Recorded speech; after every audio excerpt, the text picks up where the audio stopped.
Hello, everyone. This is Venkatesh, co founder of HealThyRam.com, the wellness marketplace for holistic wellness of the body, mind, and soul based on the Indian wisdom of Ayush. Well, those who are not familiar with Ayush, Ayush stands for Ayurveda, Yoga, Unani, Siddha, Sawa, Rigpa, and Homeopathy, the Indian medicine systems.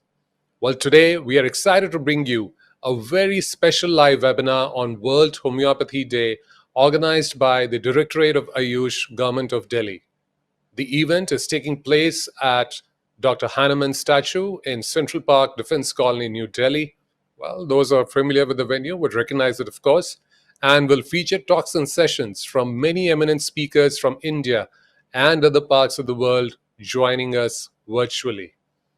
Well, we are thrilled to be the streaming partners for this event, and we shall be streaming this live on HealThyRam.com social channels so that people from all over the world can join us in celebrating the fascinating world of homeopathy.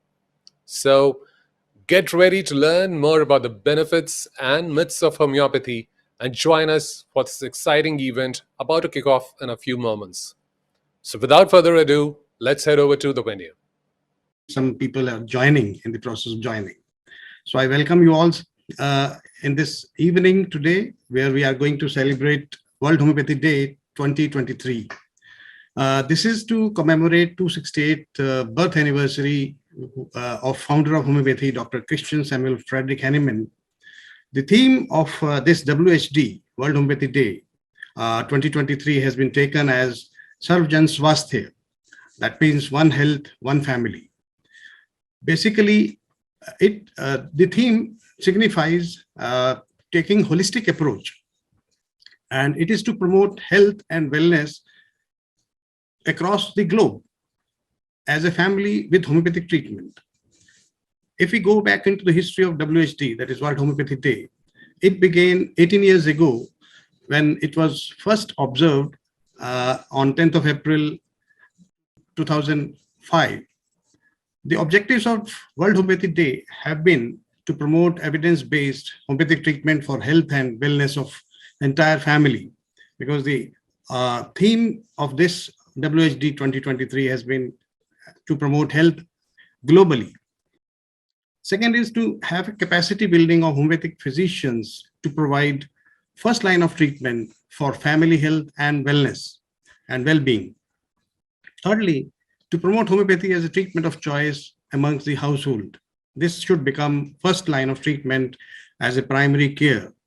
Homeopathy is one of the most popular medical system in India, and more than about 100 countries it is being practiced globally.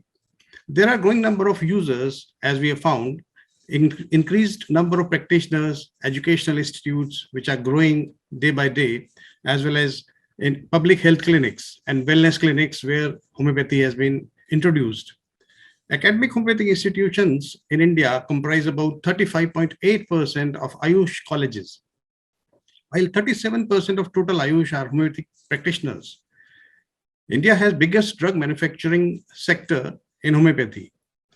World Homeopathy Day gives us the opportunity to reflect basically on our history, development, how we have progressed, and to face the upcoming challenges and to formulate future strategies for overall development of homeopathy, how we can strategize our future development of homeopathy. That is the need of the hour. And the need of the hour, it can be done if we have good quality education. In India, especially in Delhi, we have National Commission of Homeopathy who have taken up the target of achieving quality education, capacity building, and many other areas, whereupon the education would be strengthened up. Not only that, we should have successful outcomes in the treatment, encouraging, enhancing successful outcomes in our treatment. That has also to be very important. It has to be done through collaborative researches, not only with the local authorities, maybe with the international societies. And thirdly, it should ensure production and availability of high quality of drugs, homeopathic drugs, and the practice should be on the good manufacturing practice. So that is the objective of World Homeopathy Day. Next, I would like to tell that the challenge for healthcare in India has been the accessibility and affordability, because the poor people who cannot afford, they cannot reach to the primary health even. So homeopathy being economic and safe, it should be taken up in the primary healthcare facilities very fast, and it has to be made as a policy decision from our competent authorities. So if it is integrated with the mainstream, as we have seen in the COVID times, add-on treatment in homeopathy, it has proved much efficacious, and the mortality rates have been reduced to a larger extent. So this quality of care, most Indian population can afford homeopathy very easily. And if it is integrated, homeopathy can be a boon for the developing country like India. As an add-on, it can produce better outcomes. For 21st century health challenges, homeopathy should be explored with respect to its strengths, not only the weaknesses.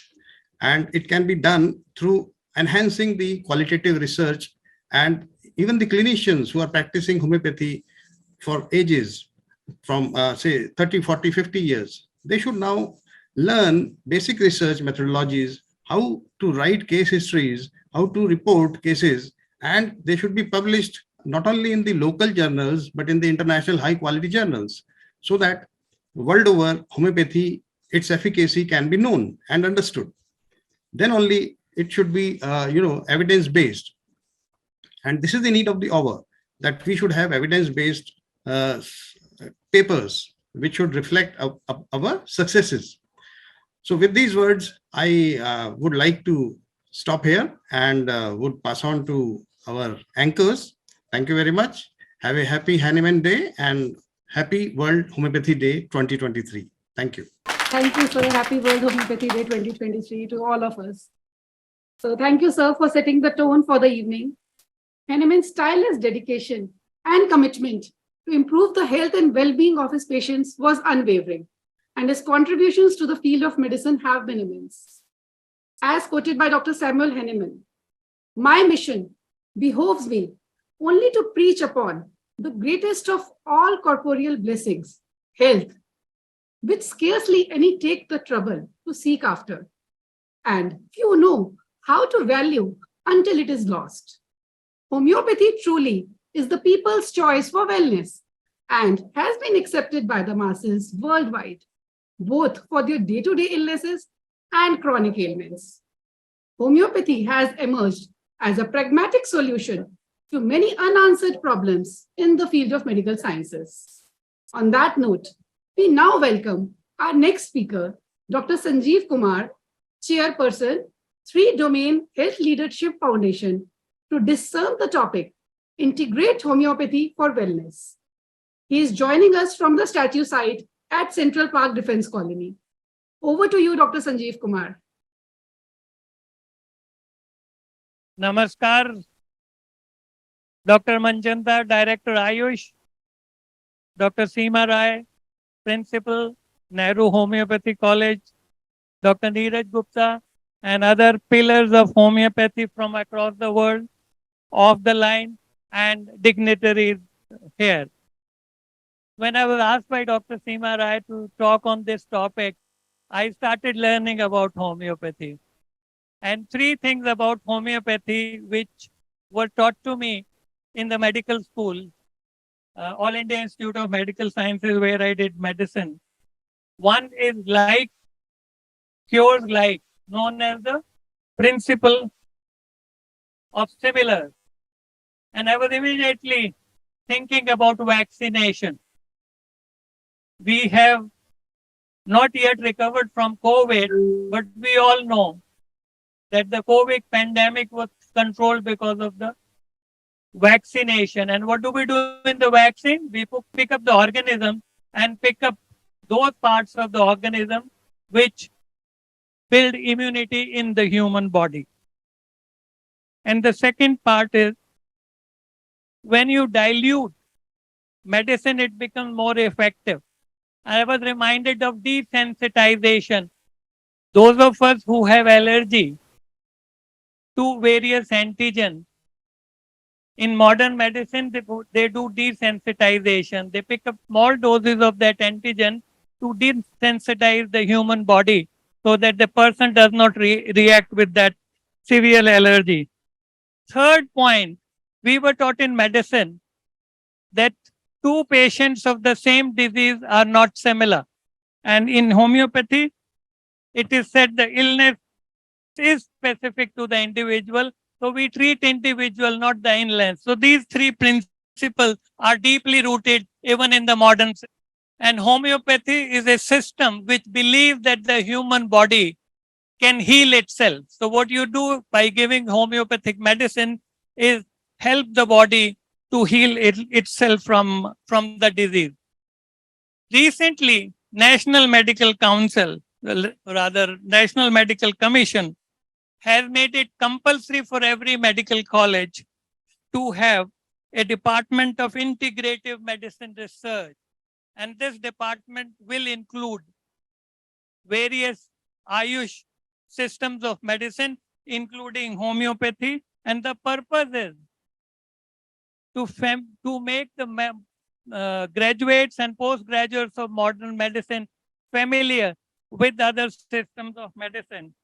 During MBBS internship, the students will be posted in homeopathy and other Ayush specialties so that they not only become familiar with these systems of medicine, but also have respect and can refer cases who will benefit more from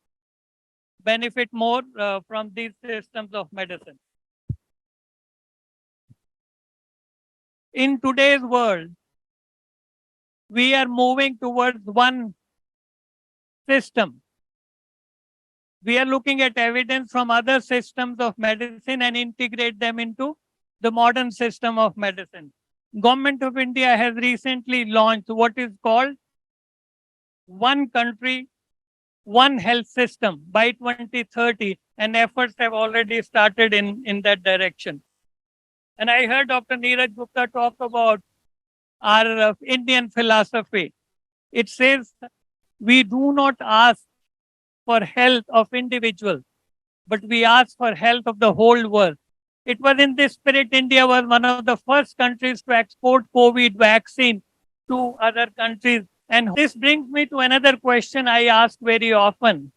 What is health? And we often talk about WHO definition, which says health is a state of complete physical, mental, and social well-being, not merely absence of disease and infirmity. But references to disease and what modern medicine does is look for disease and infirmity and treat them. Our ancient wisdom says, Om Pashyem Sharda Shatam, Jivem Sharda Shatam, Buddhem Sharda Shatam, Rohem Sharda Shatam, Bhavem Sharda Shatam, Bhuyem Sharda Shatam, Bhuyesi Sharda Shata. It not only asks for longevity, we should live for 100 years. We should be able to speak for 100 years. We should be able to hear for 100 years. We should be able to think, Bodhem Sardasham, think wisely for 100 years. Because these days you have a lot of mental diseases which come up and make people unable to think as they grow old. And I feel homeopathy system of medicine, which is very close to our ancient system of health, which we need to promote today. We have since 2015 gone into what we call sustainable development goal. And the goals have diseases and other aspects, but sustainable development goal for health is ensure healthy lives and promote health for all, well-being for all at all ages, not during pregnancy alone, not during childhood alone, and so on. So we are looking at health for everyone, including those of us like me who are 60 plus. And I feel the philosophy of homeopathy is very close to what global thinking is today. And we need to start working towards health, not just disease. Go beyond disease so that everybody is healthy, everybody lives well. Thank you so much.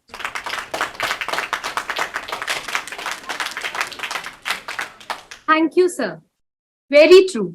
Homeopathy can be used for a wide range of wellness issues, including stress, anxiety, fatigue, digestive problems, skin conditions, and more, as it addresses the underlying imbalances and promotes natural healing. Homeopathy can help individuals achieve optimal health and well-being. And sir, as you have very aptly pointed, that homeopathy believes that human body can heal itself. Moving forward, as we all know that antibiotic resistance is one of the biggest threats to global health today. It leads to higher medical costs, prolonged hospital stays, and increased mortality. Our next speaker, Mr. B Dangayach from Innovative Thought Forum, would be sharing his take on the problem of antimicrobial resistance. Mr. B Dangayach is a strong proponent of integrating all health and medical sciences for improvement of personal and public health. Welcome, sir. Thank you. Thank you. Namaskar, dignitaries present in this function and all the students who are there from these two colleges, Dr. B.R. Sood and Nehru Homoeopathic Medical College. First of all, I'm very thankful to Ministry of Ayush, Government of Delhi, and Homeopathic Board, Government of Delhi, as well as the two colleges to invite me to share my thoughts. As you have just now pointed out, antimicrobial resistance has become one of the major threats. WHO actually identified it as a serious problem many years back, following which many declarations were made. Chennai Declaration was probably the most, I would say, strong in terms of putting the things in perspective and then working on antimicrobial resistance, which all of you must be aware is occurring when the antimicrobials stop working on many of the microbes, and we have resultantly superbugs which cannot be treated by anything. Or Chennai Declaration resulted or culminated into antimicrobial resistance trust, which is called AMR, and it is AMR Declaration Trust in the other words, and that has been created by Dr. Abdul Ghafoor, who is a very senior infection specialist based in Chennai and working with Apollo Hospital and many others. I happen to be on the board of advisors of AMR Declaration Trust, and that is how I am in a position to get a perspective of the whole thing.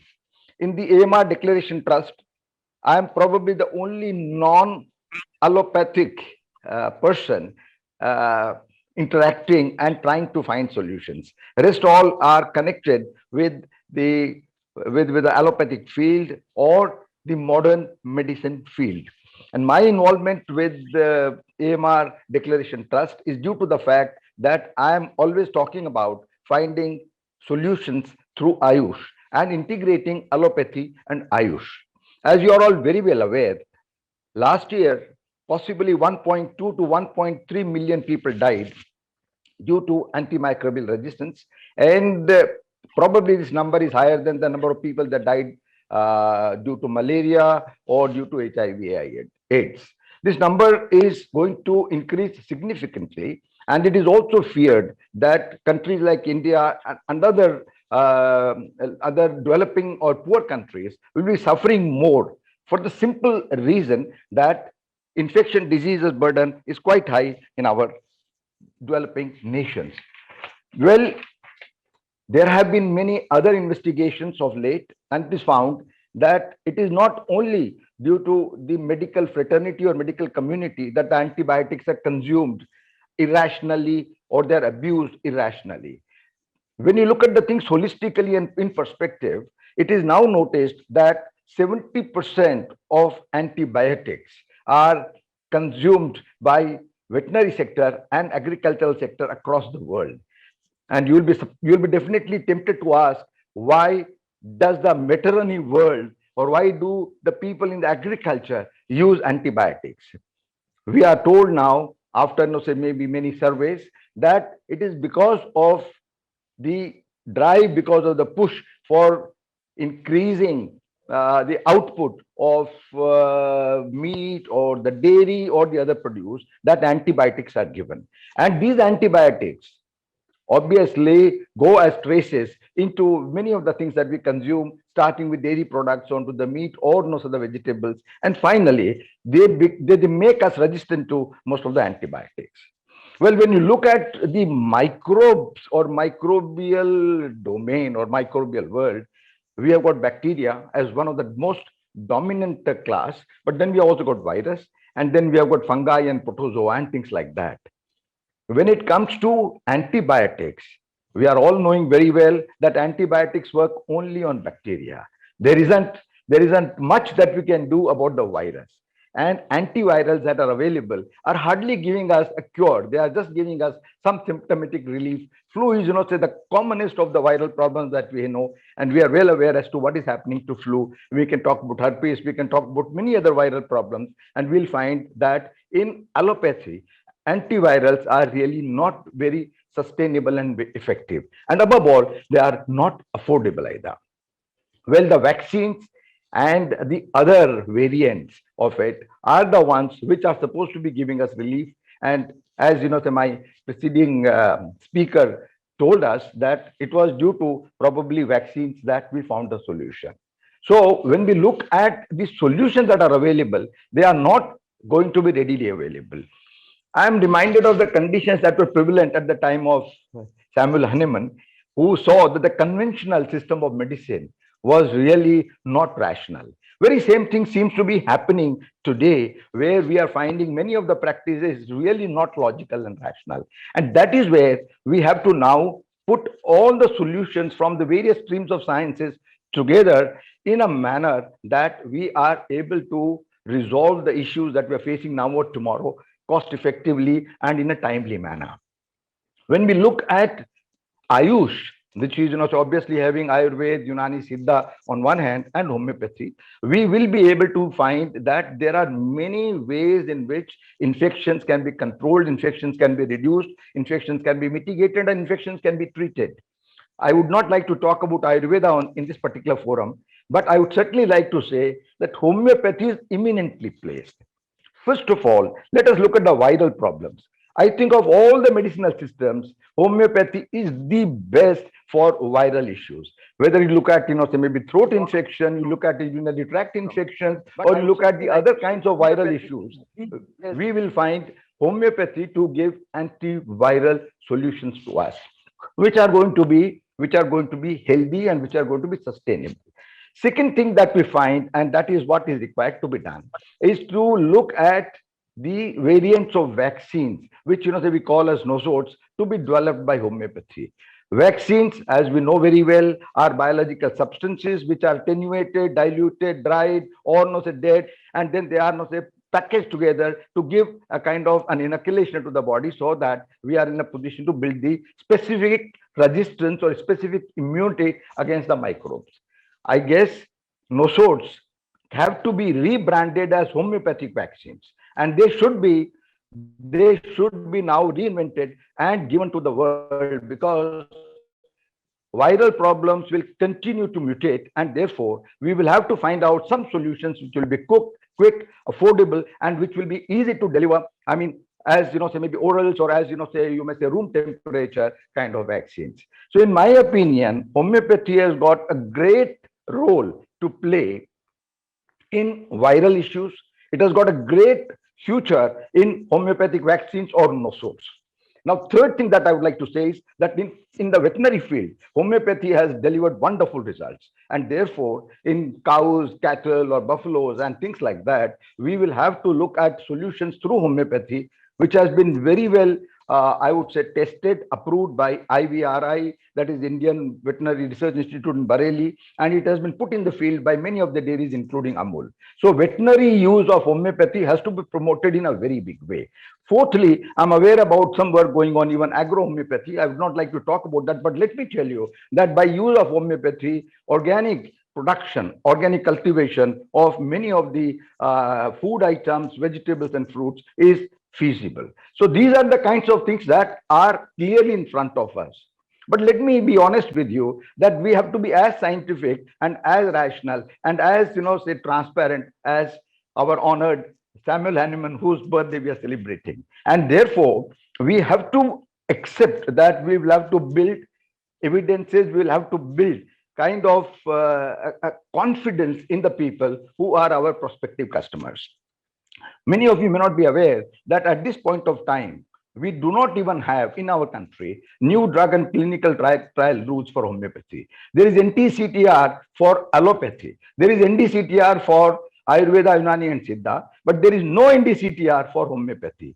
Until and unless we have a framework which is really objective, which is rational and which is, in tune with the principles and science of homeopathy, we will continue to suffer the kind of criticism and kind of derogation that is put on to the homeopathy by many other people. So in my opinion, we need to, to do two things. One is to build a framework for new drug and clinical trial rules. And secondly have clinical trial, you can say offices or companies or in departmental companies which can do this. And by doing all these things, we will be able to come up with new formulations which will tackle the new challenges.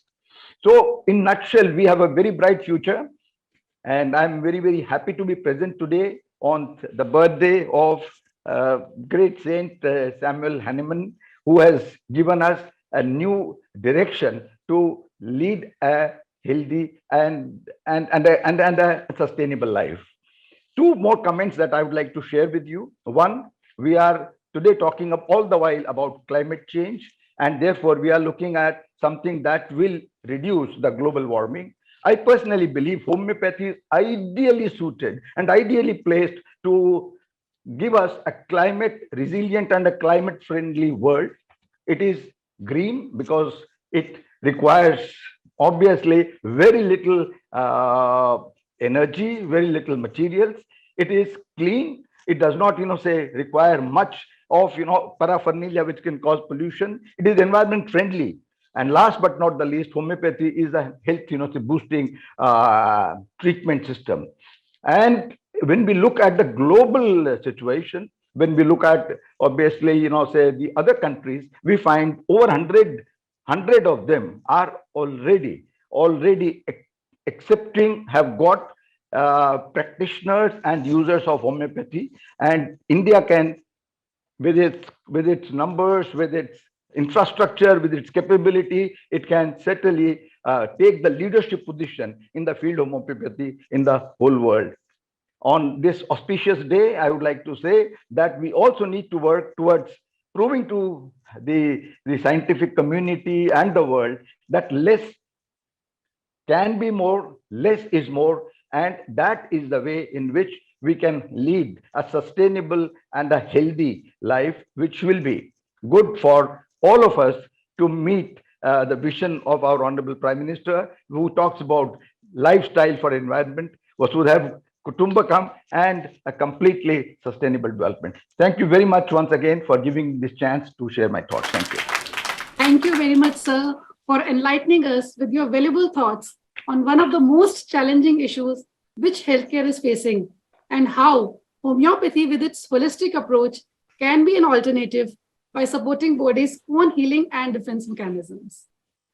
In fact, antibiotic resistance is rising to dangerously high levels in all parts of the world, and homeopathy in particular can reduce the recourse to antibiotics with positive repercussions for strategies to combat antibiotic resistance. We have our next homeopathic expert who will talk more on this pertinent issue of antibiotic resistance, and we are extremely delighted to have Dr. Dora Pachova, National Vice President, LMHI Bulgaria, to share her thoughts and perspective on the issue of antibiotics resistance. Over to you, Dr. Dora. Thank you. Thank you to the Minister of Ayush. Thank you to Dr. Rachman Chanda and all the organizers to having me with you, to invite me. It's an honor for me. My team was Antibiotic Resistance European Perspective.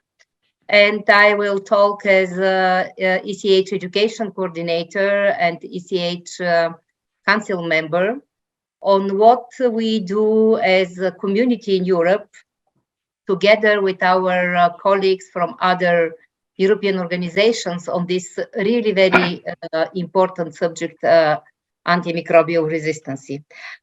First, let me also start with the celebration today. One of the lessons our beloved Dr. Hahnemann has given to us was to observe, think, experiment, and always be faithful to nature and health. He was always trying to see the big picture and all interconnected factors and causations. And today, 2013 years after the first publication of the Organon of Healing Art, we clearly see that Hahnemann was a system thinker and taught us never to stop deepening our knowledge and understanding about life, humans, and health. So respect and gratitude to Dr. Hahnemann forever. And now allow me to share some thoughts about this system view of life and system thinking and how it is related to antimicrobial resistance and what we can do. With modern terminology of the system view of life, we may say that every living organism is a self-generating and self-organizing network in a state of dynamic balance. The organisms respond to the challenges of the environment in a creative way, and this process is multidimensional, mirroring the biological, the cognitive, the social, and the ecological dimensions of life. So from this point of view, health is a state of well-being resulting from dynamic balance of that involves not only physical and psychological aspects of the organism, but also its interaction with natural and social environment. So the solutions of health cannot be are only systemic solutions. They can only be complex and involving all spheres of life and functioning of humanity. And we cannot continue to try to solve the health solutions in the healthcare system. I can give you many examples, and Fritjof Capra and many others have already spoken that homeopathy is really systemic science. And here is the moment again to thank Dr. Hahnemann for preparing us for this moment in the history of humanity.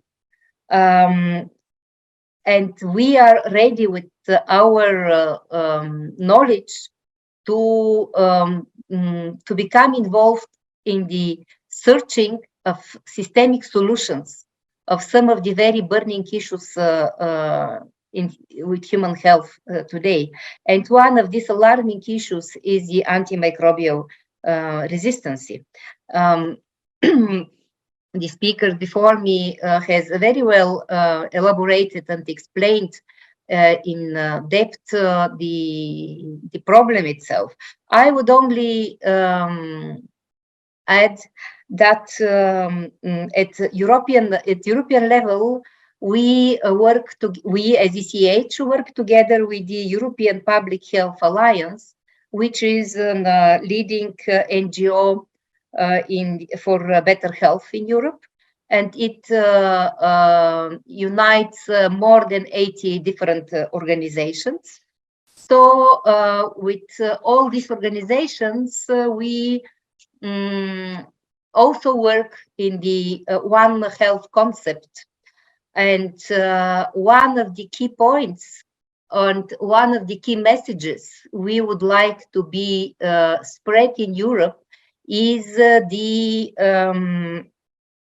message that we can really improve and save our population, not by fighting antimicrobial resistance, but by creating health, by increasing the resilience of people, by making people's immune systems stronger, healthier, more reasonable, more adequate to the situations which are coming. Again, it's a matter of systemic thinking. We may do everything possible inside the medical system that it can be all medical methods together. Still, this is not enough. Still, this is not enough. The main thing which we have to do is helping people to be more healthy. And behind this is the concept of one medicine, everything together. And behind this is the necessity to educate the population, and not only the medical students, not only homeopathic or Ayurvedic students.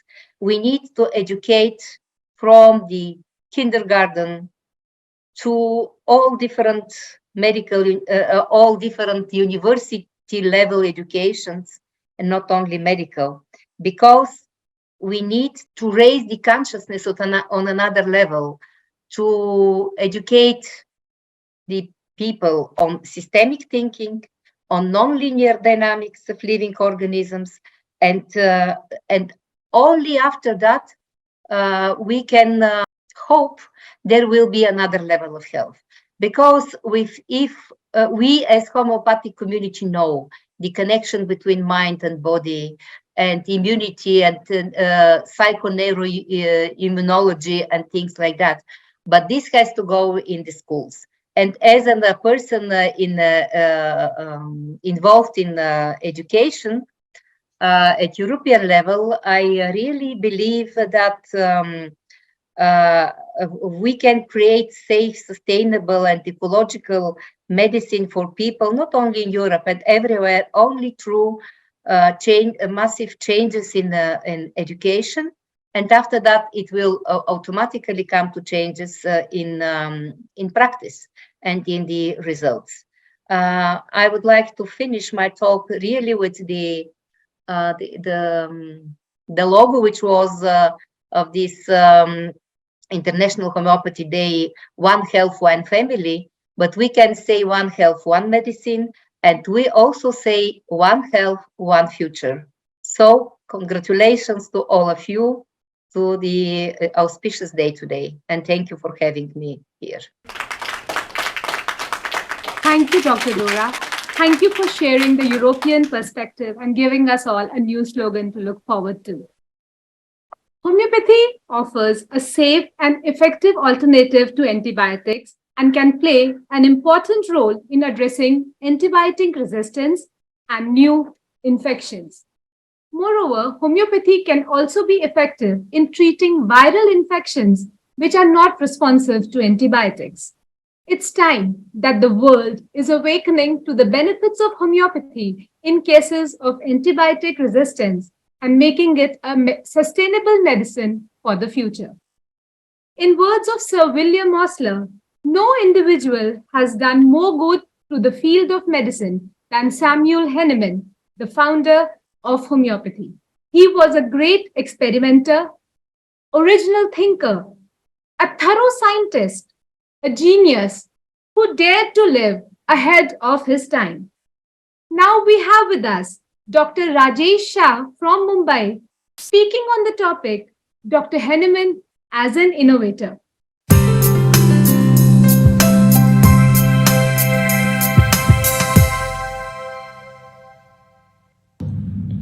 Hello, good evening. My greetings to all the dignitaries, delegates, teachers, doctors, students who have gathered today to celebrate Dr. Samuel Hahnemann's 268th birth anniversary. When I think of Dr. Hahnemann, I feel it is very difficult to put him in one word to describe Hahnemann, because his persona is so enormous that we can't say whether he is just a linguist or he was a chemist or a physician or just a founder of homeopathy. When I was a student of medicine, I used to feel that Hahnemann was a big doctor, a big physician.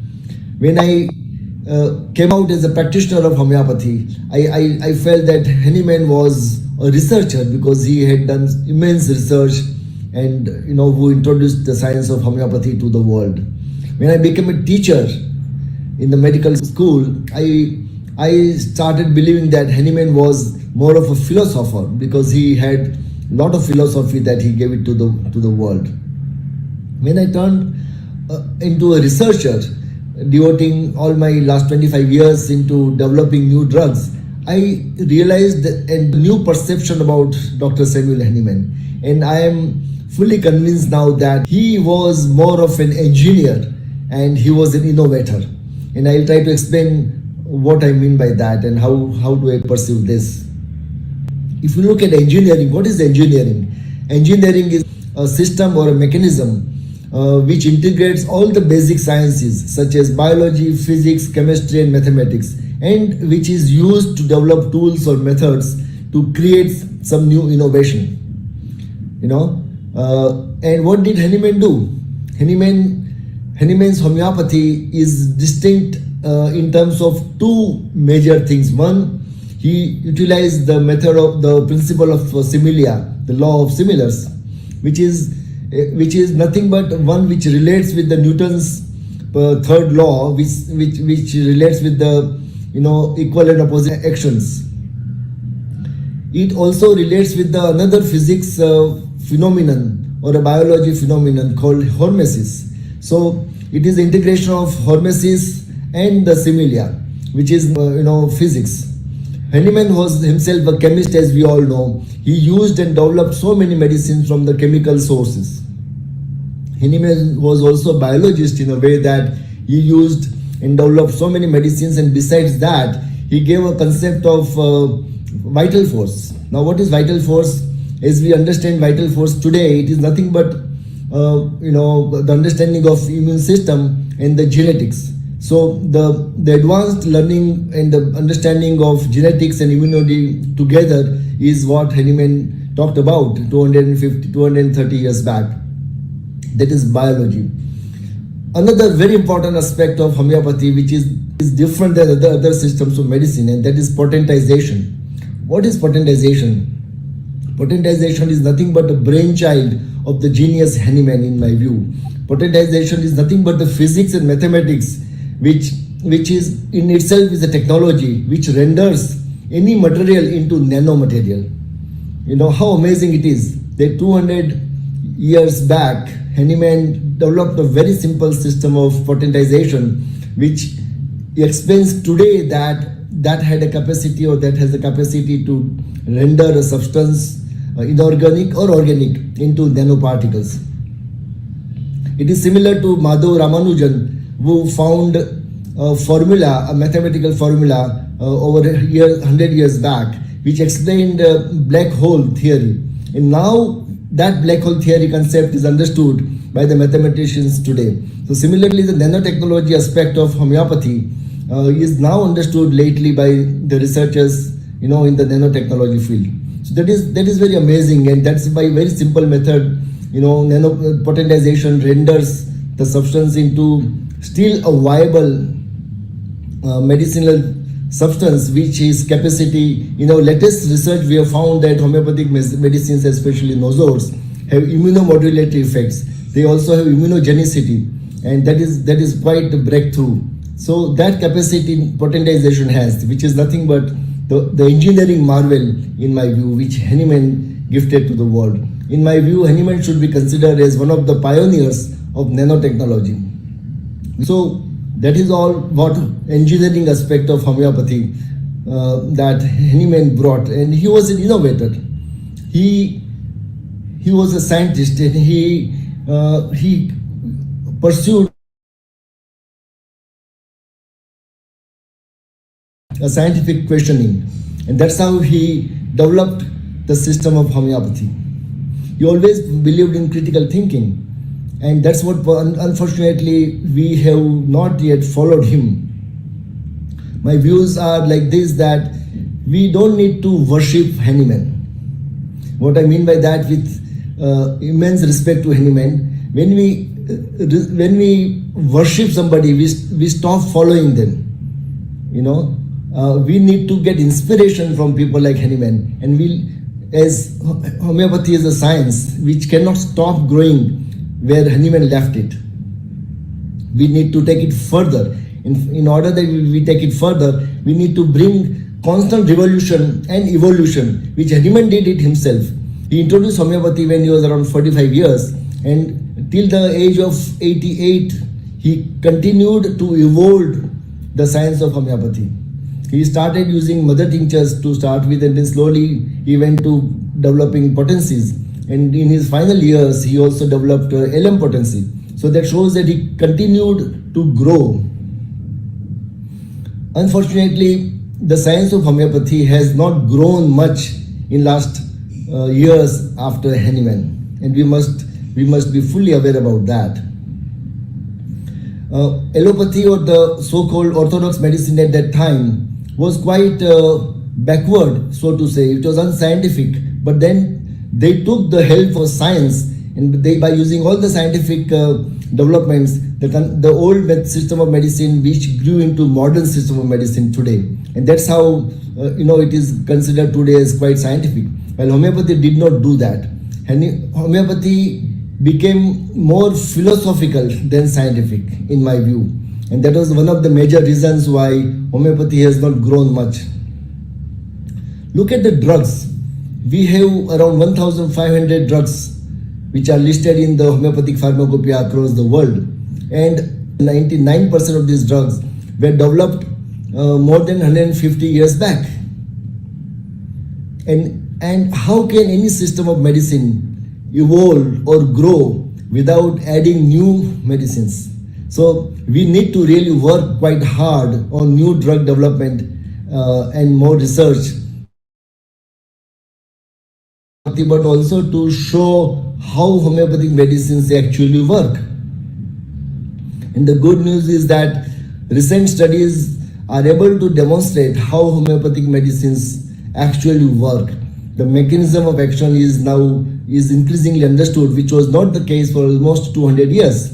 Just to share with you, the COVID-19 nosode, the biosim COVAX, which we have been working for last 3 years, has now shown the immunomodulatory effects. And it has also shown immunogenicity, whereby it shows how these medicines, the nanoparticle-based medicine, are able to enhance and trigger certain immune response to create protection. So we need furtherance in this area. We need to study much more. We need to have more medicines evaluated scientifically. We need to have regulatory processes for the approval of these homeopathic medicines. All these developments are quite required. Hahnemann himself in his lifetime introduced almost 100 new medicines, single-handed. I can't think of any other physician or innovator who may have introduced 100 new drugs in the system of homeopathy medicine. So all said and done, homeopathy's founder, Dr. Samuel Hahnemann, was a great genius. He was an innovator, he was a physician, he was an engineer, and he was an entrepreneur himself. And we feel overwhelmed remembering him, recalling him, and we pay our deepest heartfelt homage to Samuel Hahnemann on this day. Thank you so much for listening.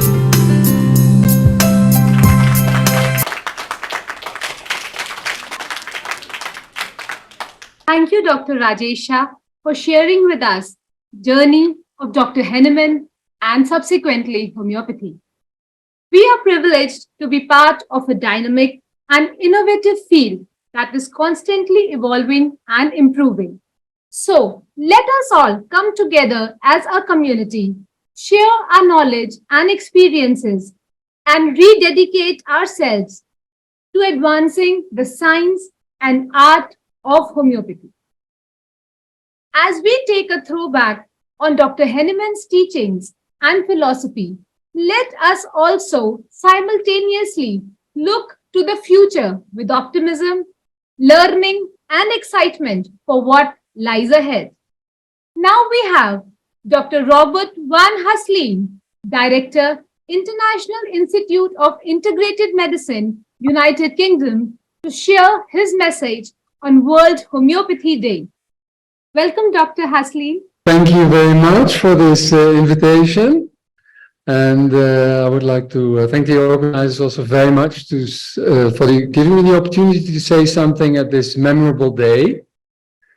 And I mean, Dr. Shah reflected on Hahnemann as an innovator, and related to this, I would also briefly like to reflect further on the relationship between homeopathy and the natural sciences. And I think it's also Dr. Shah explained, Hahnemann was only able to found homeopathy and be an innovator because as a physician, chemist, linguist, and critical thinker, he was at the cutting edge of the natural sciences of his day. And because the natural sciences of this day, particularly where concerned the application of medicines, were stuck in speculation and dogmatisms and mainly guided by the insufficiently empirically validated theory of humoral pathology, under the influence of enlightenment in the 17th and 18th century, experimentation was already leading to significant scientific advances. But this was not yet the case in medicine. And arguably, Hahnemann was one of the pioneers that brought the spirit of enlightenment to medicine in the 19th century. But because, as mentioned, the medicines of his days was based on very weak theoretical foundations, Hahnemann placed a lot of emphasis on homeopathy as an empirical, phenomenological system. Hence, his emphasis on symptoms and signs as expressed by the patient. However, it is important to mention that Hahnemann wanted to align homeopathy with the contemporary natural sciences. So whilst he rejected the more than 2,000-year-old theory of humoral pathology as obsolete, he embraced and built upon the, at that time, prevailing contemporary theory of miasms. So during Hahnemann's lifetime, homeopathy was largely aligned with the contemporary natural sciences. However, I would like to argue that after Hahnemann's death, since the second half of the 19th century, the relation between homeopathy and the natural sciences got gradually weaker, whilst at the same time, conventional medicine strengthened the relationship to the natural sciences, and the latter accelerated greatly in the 20th century. So where does this place us in the 21st century? Well, I think that homeopathy remains very strong as a medicinal symptoms with strong roots in empiricism and phenomenology. The empirical successes of homeopathy as a gentle and safe and sustainable medical system are well documented and also reflected in patients continuing to vote with their feet. However, the link between homeopathy and the natural sciences remains too weak, and this is currently holding back wider recognition of homeopathy in some countries and actually eroding the recognition of homeopathy in other countries. So I would therefore like to argue that in the 21st century, there is an urgent need to reconnect homeopathy and strengthen the links of homeopathy with the contemporary natural sciences. And I also think that this needs to be done in a comprehensive and holistic way. This means that we should not try to emulate conventional pharmacotherapy by trying to explain the mechanism of action of homeopathic medicine in a reductionist, mechanistic way. However, on the other hand, we should develop hypotheses and generate further data that support the plausibility of biologic actions of homeopathic medicines. And fortunately, we see that in the last few decades, significant advances have been made in that regard. On the other hand, a comprehensive approach also implies connecting homeopathy to possible contribution by more recent scientific fields, such as the cognitive sciences, psychology, and as we've already heard before, the science of complexity, including nonlinear dynamics, a system's view of life, etc. For instance, recent and significant advances in the cognitive sciences have led to a greatly increased understanding of the biases that can affect clinical decision-making, including decisions on the homeopathic remedy prescribed. Understanding and teaching these biases is therefore important for any modern medical system, including homeopathy. So, in conclusion, I believe we will need to further strengthen homeopathy as a unique medical system that is well aligned with the natural sciences. And on this special day, I speculate this is exactly what Hahnemann would have wanted to do if he would have been alive today. Thank you very much.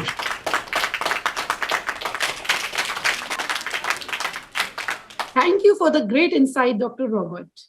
In a world that is constantly changing, Hahnemann's vision continues to inspire us to strive for excellence and to pursue knowledge and discovery with passion and purpose. Hahnemann's tireless efforts to improve the lives of others serve as a testament to the power of compassion, dedication, innovation, and perseverance. Healthy living is an essential aspect of homeopathy. The master himself has advocated. The most inestimable treasures are impeccable consciousness and good health. Love to God and self-study provide one, homeopathy the other. According to Hahnemannian principles, maintaining good health involves living in harmony with nature and avoiding practices that disrupt the body's natural balance.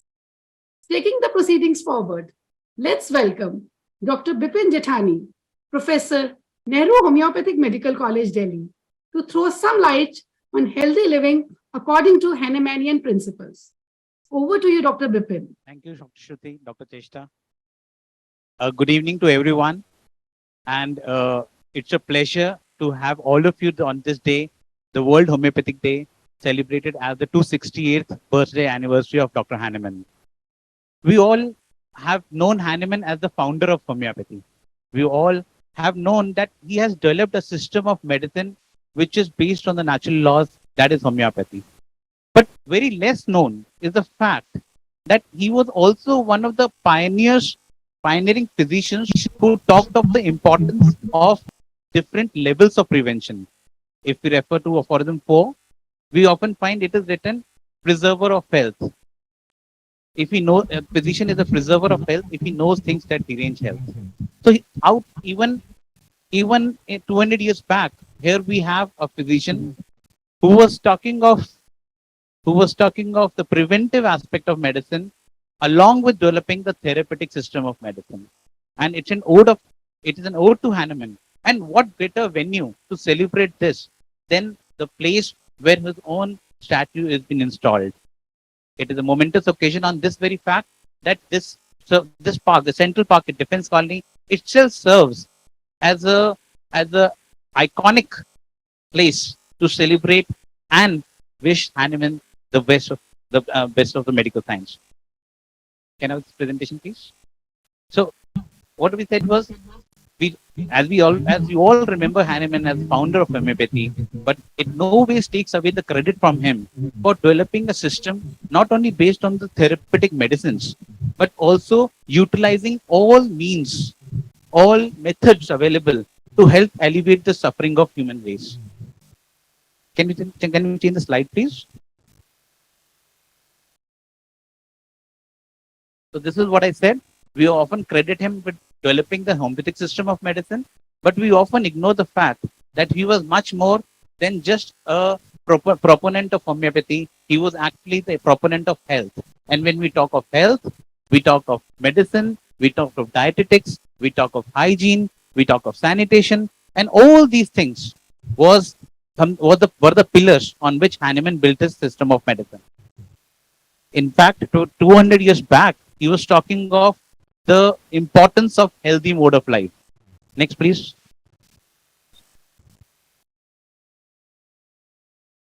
And just a mere reference to his articles in lesser writing would give us a clue that even before he developed anything about homeopathy, he was first talking of the importance of public health measures.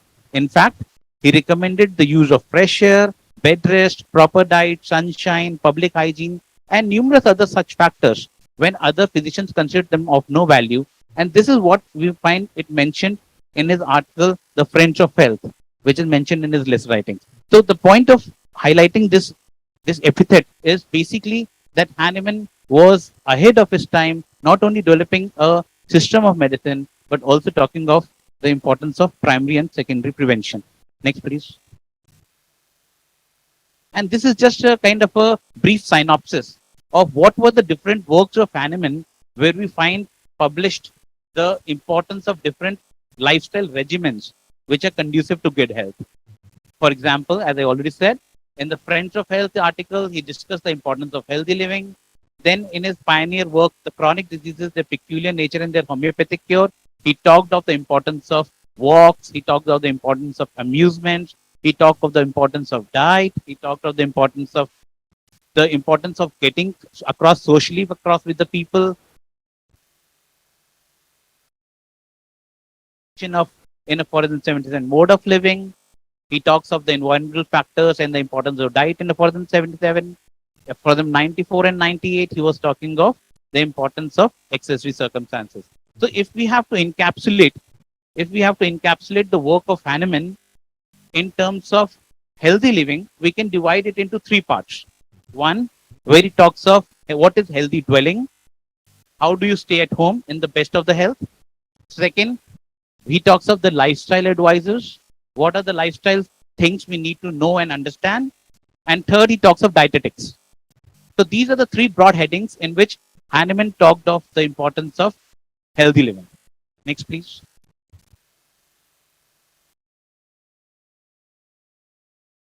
Although we all have gone through the works of Hahnemann, I need not go through it in detail once again, but I just would like to highlight some of the important instructions which Hahnemann has given in lesser writings when it comes to the importance of lifestyle and healthy dwelling.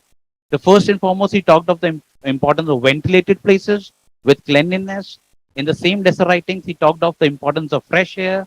He talked of the importance of getting adequate exposure to sunlight, something which the modern medical science has been talking of.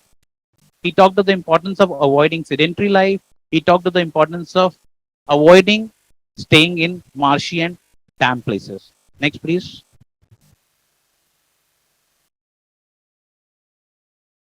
And I would out here give a very small reference to a letter. A letter was written by Hahnemann to a patient who happened to be a tailor.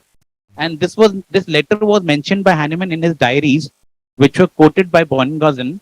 And in that letter, I just have picked up the important aspects which he narrated to the tailor. And he said that the tailor was asking him that I have taken so and so medicine, but I'm not getting better. And then Hahnemann, in that particular letter, explained to the tailor that one of the reasons why you're not getting better is that you are unable to follow the healthy way of life. And point by point, he explained the points to the tailor in that particular letter. I have taken up the important aspects of that letter. For example, he explained to the tailor that there's a need to avoid over fatigue of mind and body. And rest is very important. That in that letter he's mentioned proper time of going to sleep and waking has to be maintained. Then he's written that if you have taken the medicine at night, you should ensure that your mind is free from ideas. This is what normally has become the most common, most important aspect that is being talked of when we are talking of the sleep medicine. Then he's advised the particular patient to enjoy music.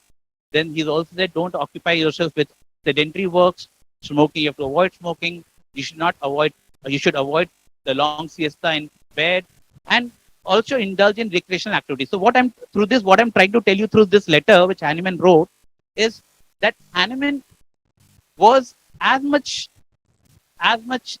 gave it as much importance to these aspects of living, these aspects of life, and not just focused on medicine, not just focused on the therapeutic part.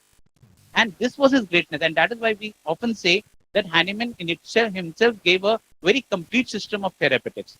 It was not just drug based, but also regimen based. Next, please.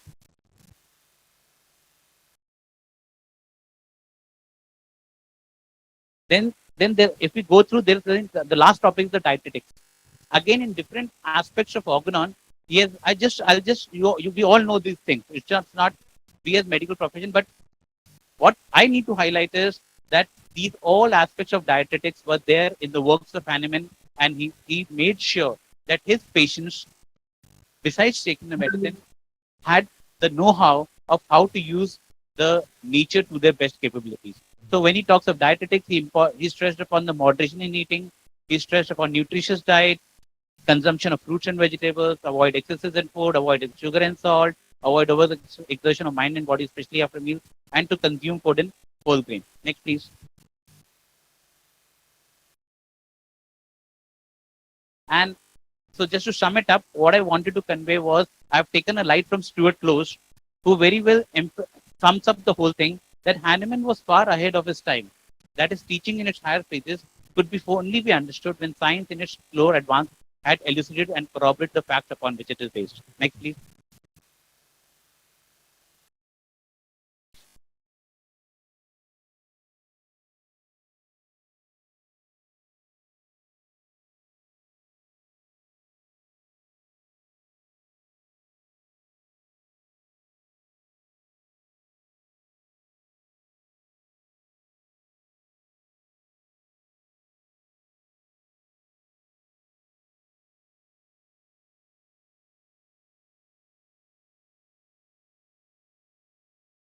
Next, please. And I know our chief guest has come over, so I'll just sum it up. And I've submitted one important word of Hahnemann, that is non-in utilis vixi. And what does the non-in utilis vixi means? I have not lived in vain. This is what Hahnemann was known for, and this is what Hahnemann we need to think as. Thank you. Thank you for everything. Thank you.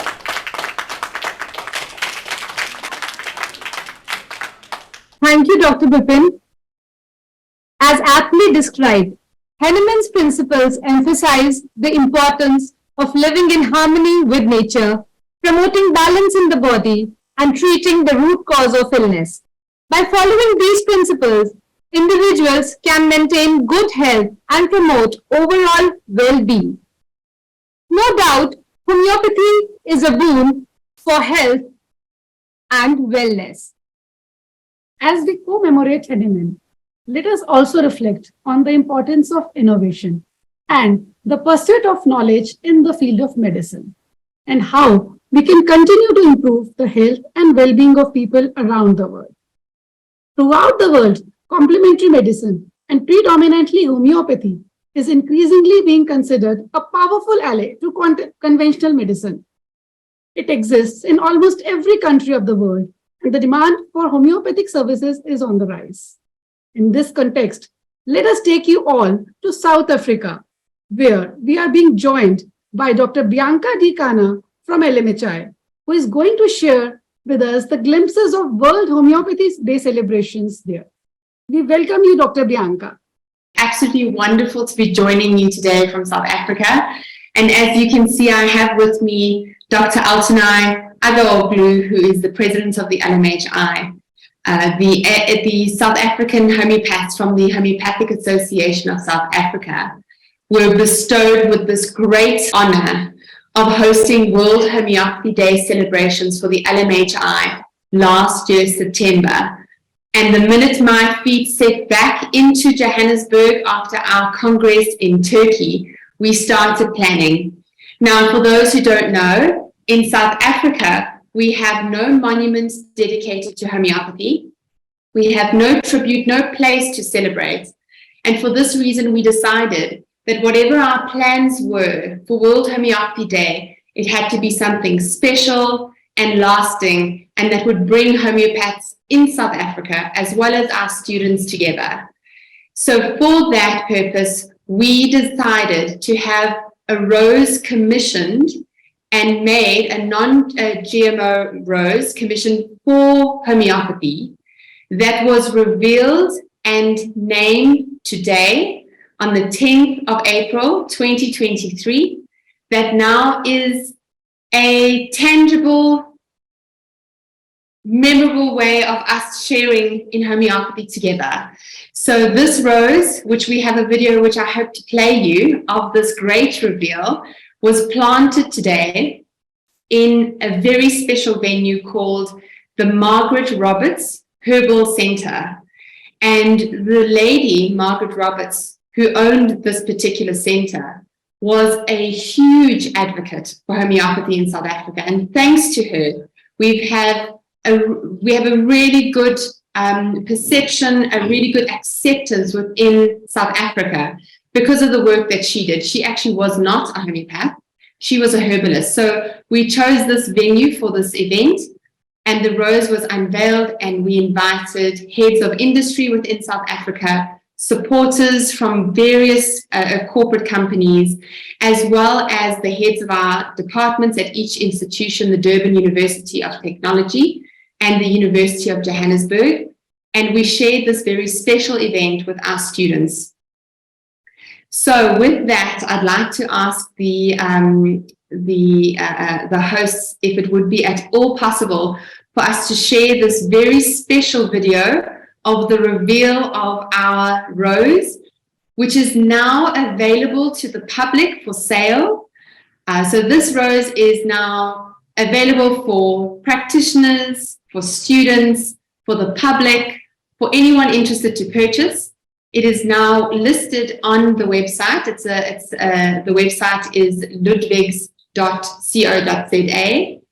And anyone can purchase it. The wonderful initiative, the wonderful part of this is that a portion of the proceeds of the sale of this homeopathy rose will now go back to the HSA, and we have committed to put that funding towards starting more community clinics. So it has been an incredibly exciting day. And a really wonderful event that we really wish you could all be here to celebrate. So let's see if we can try and get that video on. Congratulations, Dr. Bianca, on Thank you. homeopathy rose. And yes, definitely, it would be a delight for us to share the video and be a part of the celebrations. Lovely.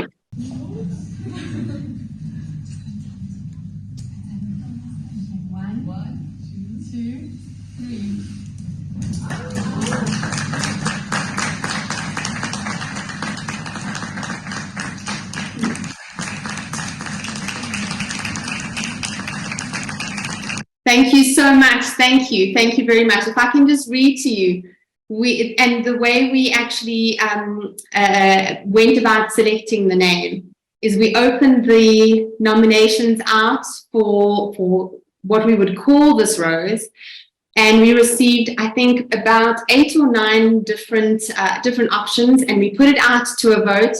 And obviously the majority won, and the name of the rose is Rosa Homeopathica. So if I can read you a short portion of my speech today after the naming. Rosa Homeopathica, you are a tribute to Dr. Samuel Hahnemann on this LMHI World Homeopathy Day and every Homeopathy Day hereafter. With your pleasing copper bud that transforms into a beautiful two-toned bloom that reveals a beautiful golden inside. You are a symbol of the beauty of our profession, a reminder that after harsh, difficult times comes growth, expansion, and radiance. Your name ties you to us, to students and practitioners of homeopathy, to lecturers and clinicians, as well as researchers, to homeopathic industry, and to our tertiary institutions. You are a gift to the patient, the supporter of homeopathy, and henceforth a symbol of pride for our community. Your name means the homeopathic rose, and this signals your belonging, as we belong and our skills belong to the people of South Africa for whom we wish to serve. You are now a tangible expression of that desire, and we will spread this symbol through South Africa this World Homeopathy Awareness Week as we plant Rosa Homoeopathica, first at the incredible Margaret Roberts Herbal Center, and then at each tertiary institution and each community clinic in South Africa. Rosa Homoeopathica, may your roots grow deep in the soil of our land. May you unite all homeopaths and industry from all schools of thought and all backgrounds. May you be a reminder of how far we have come and how close we are to reaching our goals. And may you bring new opportunities, greater awareness in homeopathy, and exponential growth for our homeopathic profession everywhere. Thank you. Thank you, Dr. Bianca. The global homeopathy product market size is growing at a moderate pace with substantial growth rates over the last few years, and is estimated that the market will grow significantly in the forecast period up to 2027. With emerging times, an integrated and unified approach to balance and optimize the health of people, animal, plants, and environment is the need of the hour, as all living beings, be it humans, animals, plants, or the environment, are part of the same ecosystem with strong interlinkages. One health approach can be defined as a collaborative and a multidisciplinary effort at local, national, and global level to guarantee an optimal healthy status for humans, animals, the environment, and the whole planet. One Health must become mainstream rather than a new discipline or new association. Homeopathy is based on the concept of holism. This approach can be extended to cover the entire ecosystem, and that is where homeopathy can play a key role in One World, One Health concept. Homeopathy has become popular as a form of veterinary medicine in the past 30 years. The similar principle of Christian Frederick Samuel Hahnemann is also significant in the plant model. A new emerging discipline called systemic agro-homeopathy is currently being developed. Agro-homeopathic remedies act on the agro-ecosystem by stimulating its natural endogenous defenses. In recent years, various scientific studies showed that potentized homeopathic medicines can alter physiological activities of plants, proper selection of drug and its potency, agro-homeopathy alternative that can increase farmers' income by lowering the input cost of chemical fertilizers and insecticides. Without further ado, let us take our audience straight to the statue site at Central Park Defense Colony, where we see many distinguished dignitaries and eminent homeopathic stalwarts are present to pay the floral tribute to our master. Let's connect to our co-hosts there to take the program forward. And as we all can see, it is clearly evident that Delhi's scorching heat has failed to dampen the spirits of everyone who have assembled in large numbers to be a part of this special gala event. Over to you, Dr. Deepika and Dr. Parul. Thank you doctor Shruti and doctor चेष्टा, आप सभी को सादर प्रणाम। Doctor Hahnemann, जिन्होंने अपना सारा जीवन केवल पढ़ाई लिखाई के लिए समर्पित कर दिया, एक अच्छा जीवन देने के लिए समर्पित कर दिया सारे पेशेंट्स को, उन्हीं को श्रद्धांजलि देने के लिए उनके जन्मदिन पर आज हम यहाँ एकत्रित हुए हैं। और सबसे पहले माँ सरस्वती का अभिवंदन करते हुए हम डॉक्टर हैनीमैन को श्रद्धांजलि पुष्पांजलि समर्पित करते हैं। या कुंद तुषार या शुभ्रवस्त्रावृता या वीणावरदण्डमण्डितकरा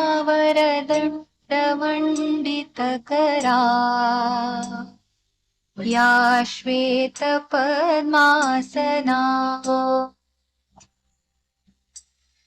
या ब्रह्माच्युतशङ्करप्रभृतिभिः देवैः सदा वन्दिता सा मां पातु Saraswati Bhagwati निःशेषजाड्यापहा.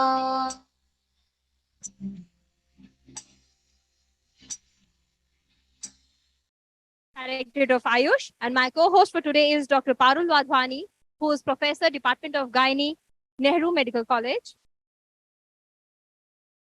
I firstly welcome our presiding guest, Shri Madan Lalji, who has been MLA for 3 times consecutively from Kasturba Nagar, Delhi. He's chairman for the Rogi Kalyan Samiti at NHMC. I request Dr. Manchanda to felicitate our MLA, Shri Madan Lalji.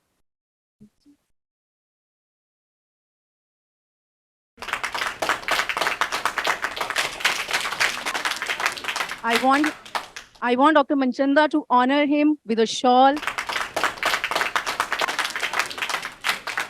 with a small silver plate from Directorate of Ayush. I also want him to gift a book by the name Dare to Differ, which has been written by Dr. Kusum Chand. She's a name which all of us know. I think at one or the other time we have been her student at some point and the other.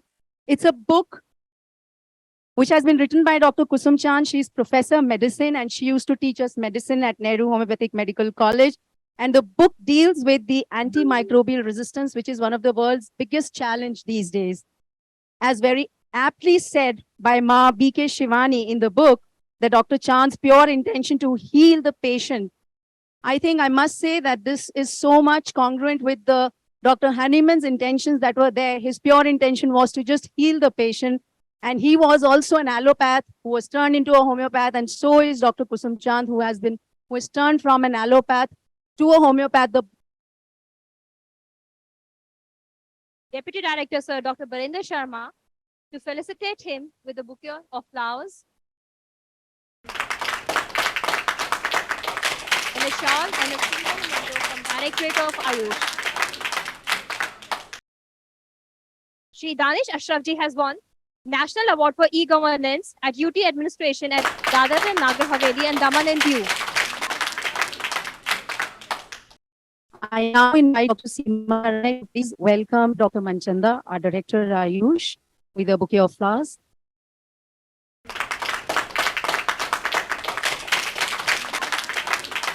Dr. Neeraj to please welcome Dr. Birinder Sharma with a bouquet of flowers.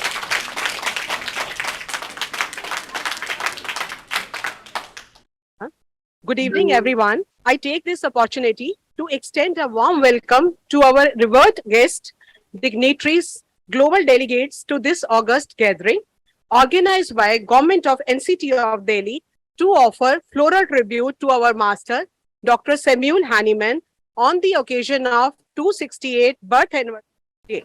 At the outset, I extend my special welcome to our esteemed chief guest, our MLA sir, Shri Madan Lalji sir. Your presence has been a pillar of the strength for us.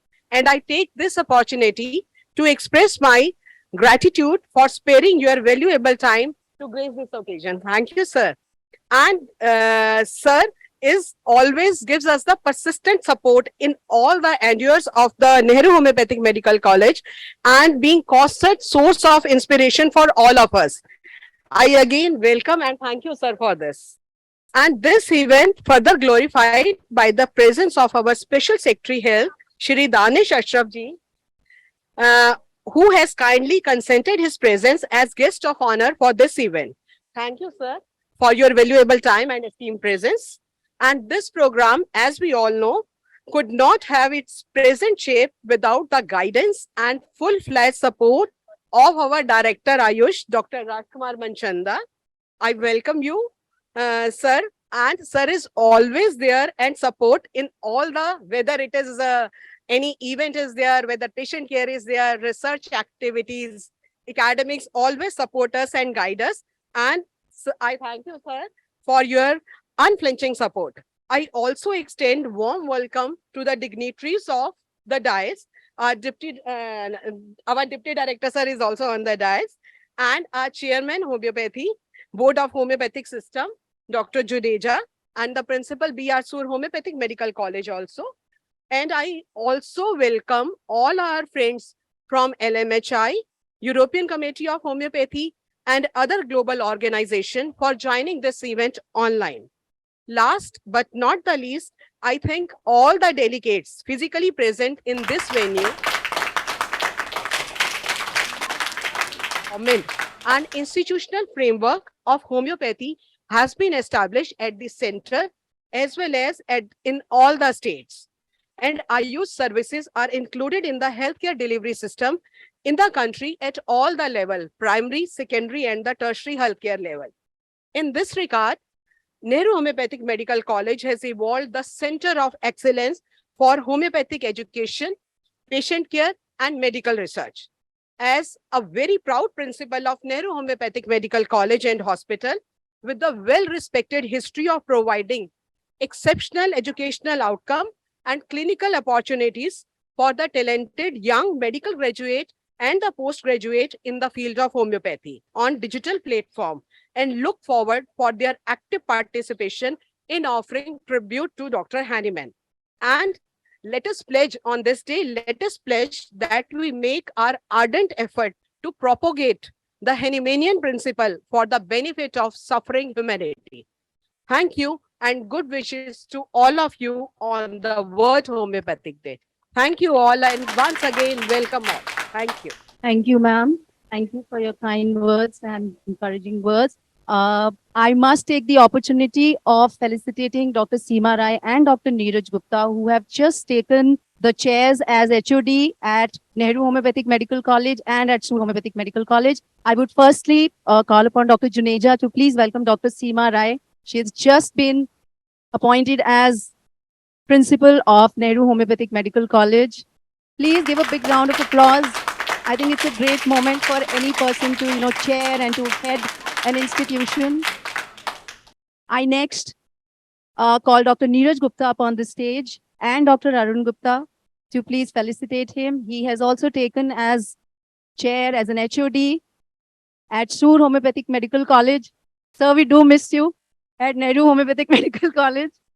Your Wednesday OPD. Sorry.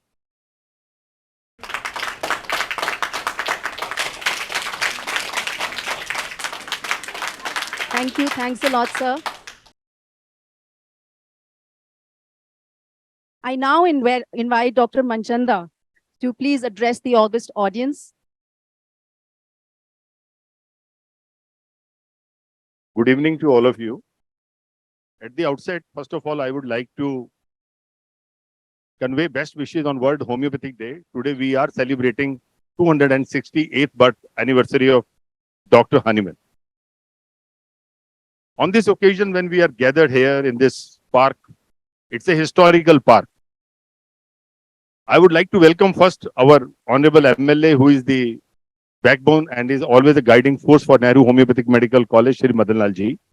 We also have with us our Special Secretary, Danish Ashraf ji, who has taken special time out of busy schedule he could make and come here in spite of having Rosa and those obligations. Thank you very much, sir, for joining us. We have on the stage my colleague, Dr. Birendra Sharma, our Deputy Director, as well as our Principal, Nehru Homeopathic Medical College, and off this stage, Dr. Neeraj Gupta. There is a limitation on this stage because it's an open area where we have limitations of sitting. We also have in audience our Chairman of Delhi Homeopathic Board, Dr.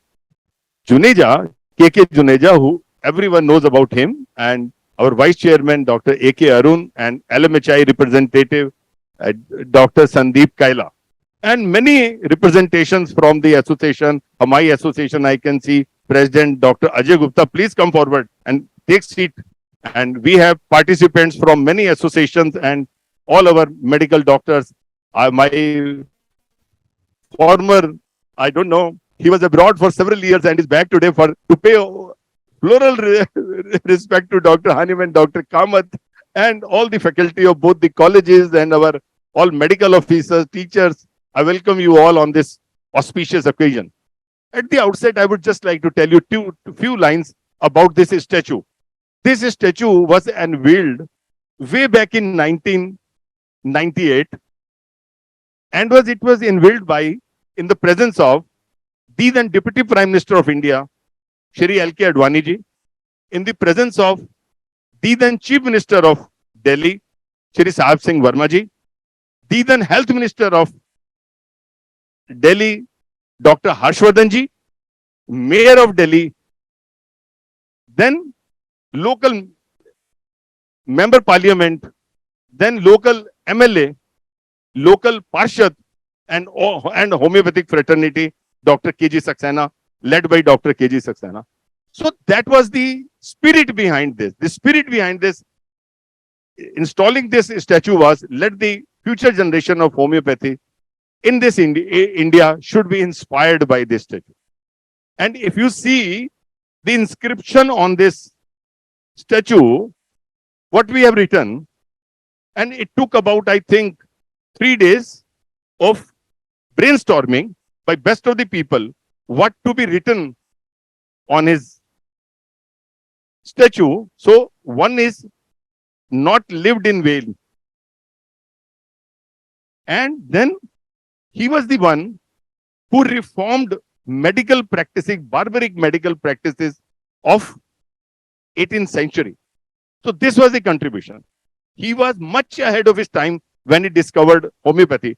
Today, while I was delivering lecture at Vigyan Bhavan in one of the program, so what I was saying that if we have to take homeopathy forward, we have to be like that. We have to think much beyond what is being taught by the modern biomedical sciences. This is how we have to see.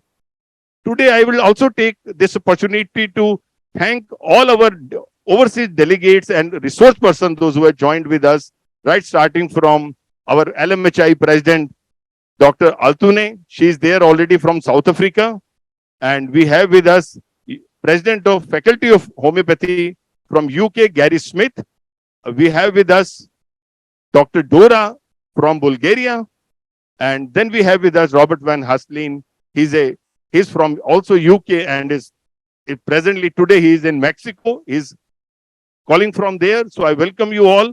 We also have Mr. Dangayach, my friend Dr. Rajesh Shah, and many other dignitaries, those who are in the audience and have joined with us virtually. I would also like to thank them for joining us and guiding our young students, those who have joined this program virtually from different parts of Delhi and different parts of India.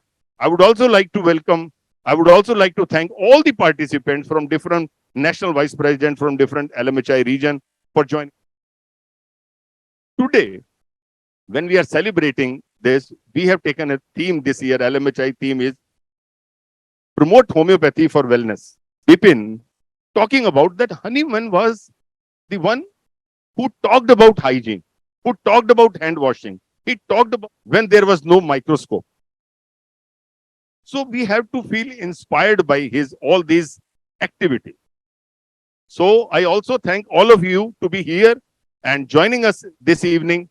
So thank you very much. And let's take this program forward.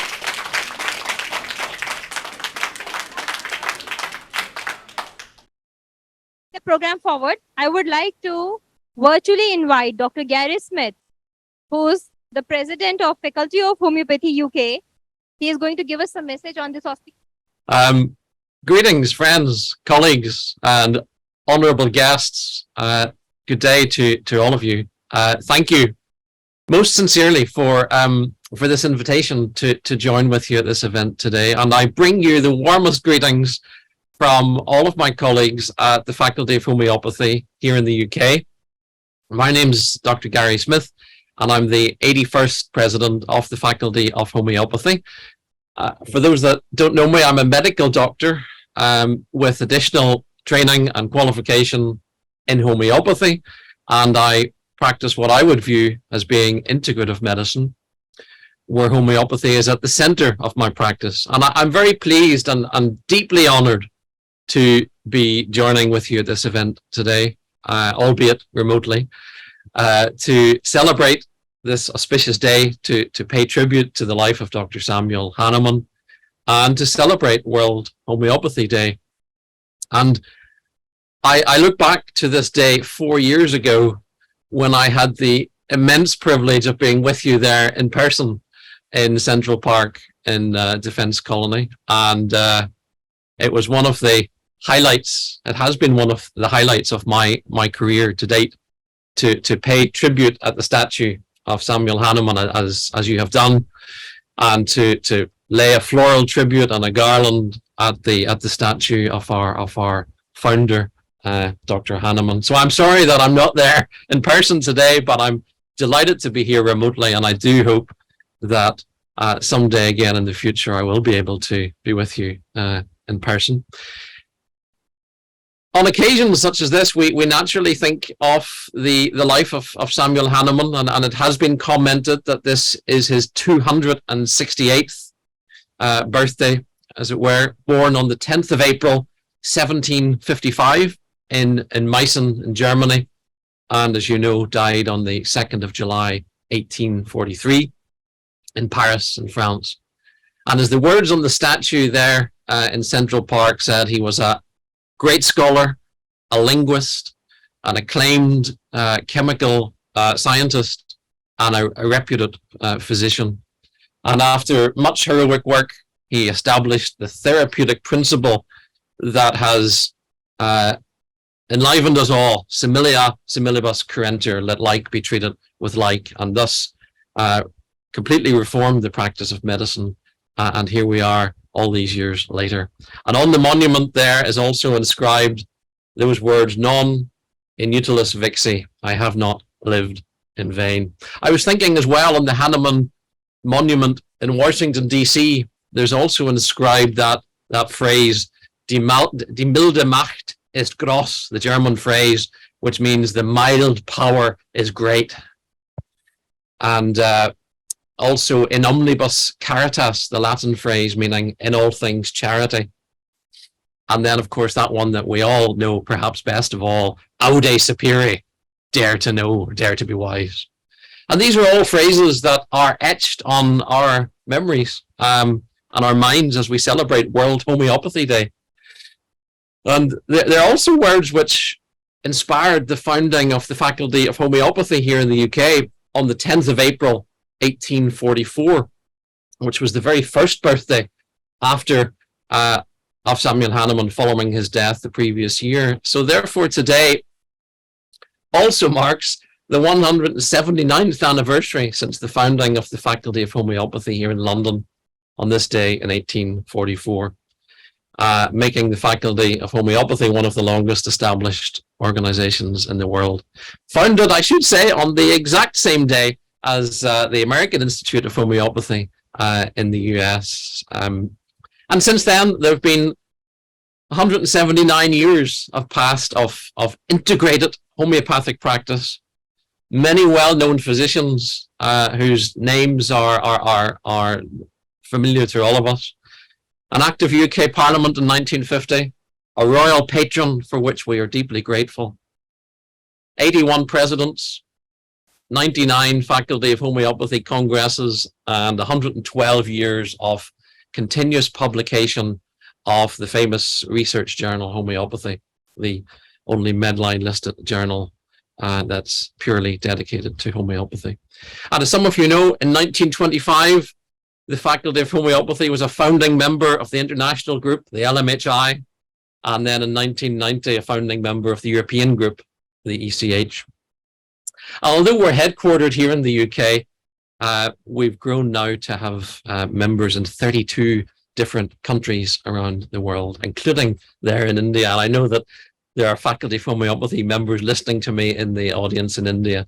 And I'm very pleased that there in India, the Faculty of Homeopathy qualifications are amongst the few overseas qualifications that have been recognized there in India. And I'm enormously grateful to all the strong links that we enjoy between India and us here in the UK. One of the themes for this event, as Dr. Manchanda has said, is integrating homeopathy for wellness. And before I close my remarks, I would just like to encourage all of my colleagues to integrate and to embrace integrative medicine. In other words, to bring together, to do our part to bring together the very best of conventional medicine, lifestyle medicine, homeopathic medicine, and other holistic approaches to improve health and well-being. And of course, homeopathy is a key facet at the center of that movement. And we must embrace colleagues who are practicing other forms of medicine, and we must ensure that homeopathy continues to play a central role within what is a new emerging paradigm. In many ways, the faculty of homeopathy is somewhat of a unique bridge between homeopaths on one side and allopaths on the other side. And in the words of our royal patron, we are doing our best to ensure that patients can benefit from the best of both worlds. We know from many clinical outcome studies, and I'm thinking especially of the famous one in France, the EPI3 study, looking at the treatment of upper respiratory tract infections, musculoskeletal disorders, and sleep, anxiety, and depressive disorders. And we know from that study, and from others as well, that medical doctors who integrate homeopathy within their practice prescribe fewer antibiotics, fewer non-steroidal anti-inflammatory drugs, and fewer psychotropic drugs, achieving similar outcomes or better, and doing that at lower treatment costs compared with their colleagues, other medical doctors who do not prescribe homeopathy. And we have similar studies in Germany and in the UK, here in the UK and other countries. It has been shown over and over again that doctors who integrate homeopathy in their practice have lower antibiotic prescribing rates and frequently better outcomes. Several of the speakers in this event have commented about antimicrobial resistance, and homeopathy is an amazing tool to tackle the global burden of antimicrobial resistance. And I am mindful of the words of our late friend and colleague, Dr. Peter Fisher, who said doctors should recommend the use of homeopathy in an integrated manner. I think that was in 2015 in one of his papers that he made that comment. And that's exactly the position that the faculty of homeopathy takes. However, I must step back. Now in 2023, friends, my view is the case for integrating homeopathy within medical practice has been made. The case has been conclusively proven, in my view, the advantages of homeopathy being integrated into conventional medical practice. And we need to get past the obstacles, the bias, and we need to now make that a reality. And that's the challenge, I think, for all of us. And the Faculty of Homeopathy will continue to do its part to, in the words of our mission statement, to promote and support the highest standards of practice, education, and research in homeopathy. And we welcome increased collaboration and will continue to advocate for the integration of homeopathy within healthcare systems. So on this 268th birthday of Dr. Samuel Hahnemann and 179th anniversary of the founding of the Faculty of Homeopathy, we salute our master and our great system of medicine, and long may it continue. I look forward to collaborating with you and to carrying on this conversation to ensure that homeopathy does have a secure future at the center of our medical systems. Please contact me to carry on this discussion. You can contact me via the organizers, and I close my remarks with renewed thanks and renewed best wishes from me to you, to all who are listening, and thank you once again. Best wishes from the UK, and a very happy and a very healthy World Homeopathy Day. Thank you very much.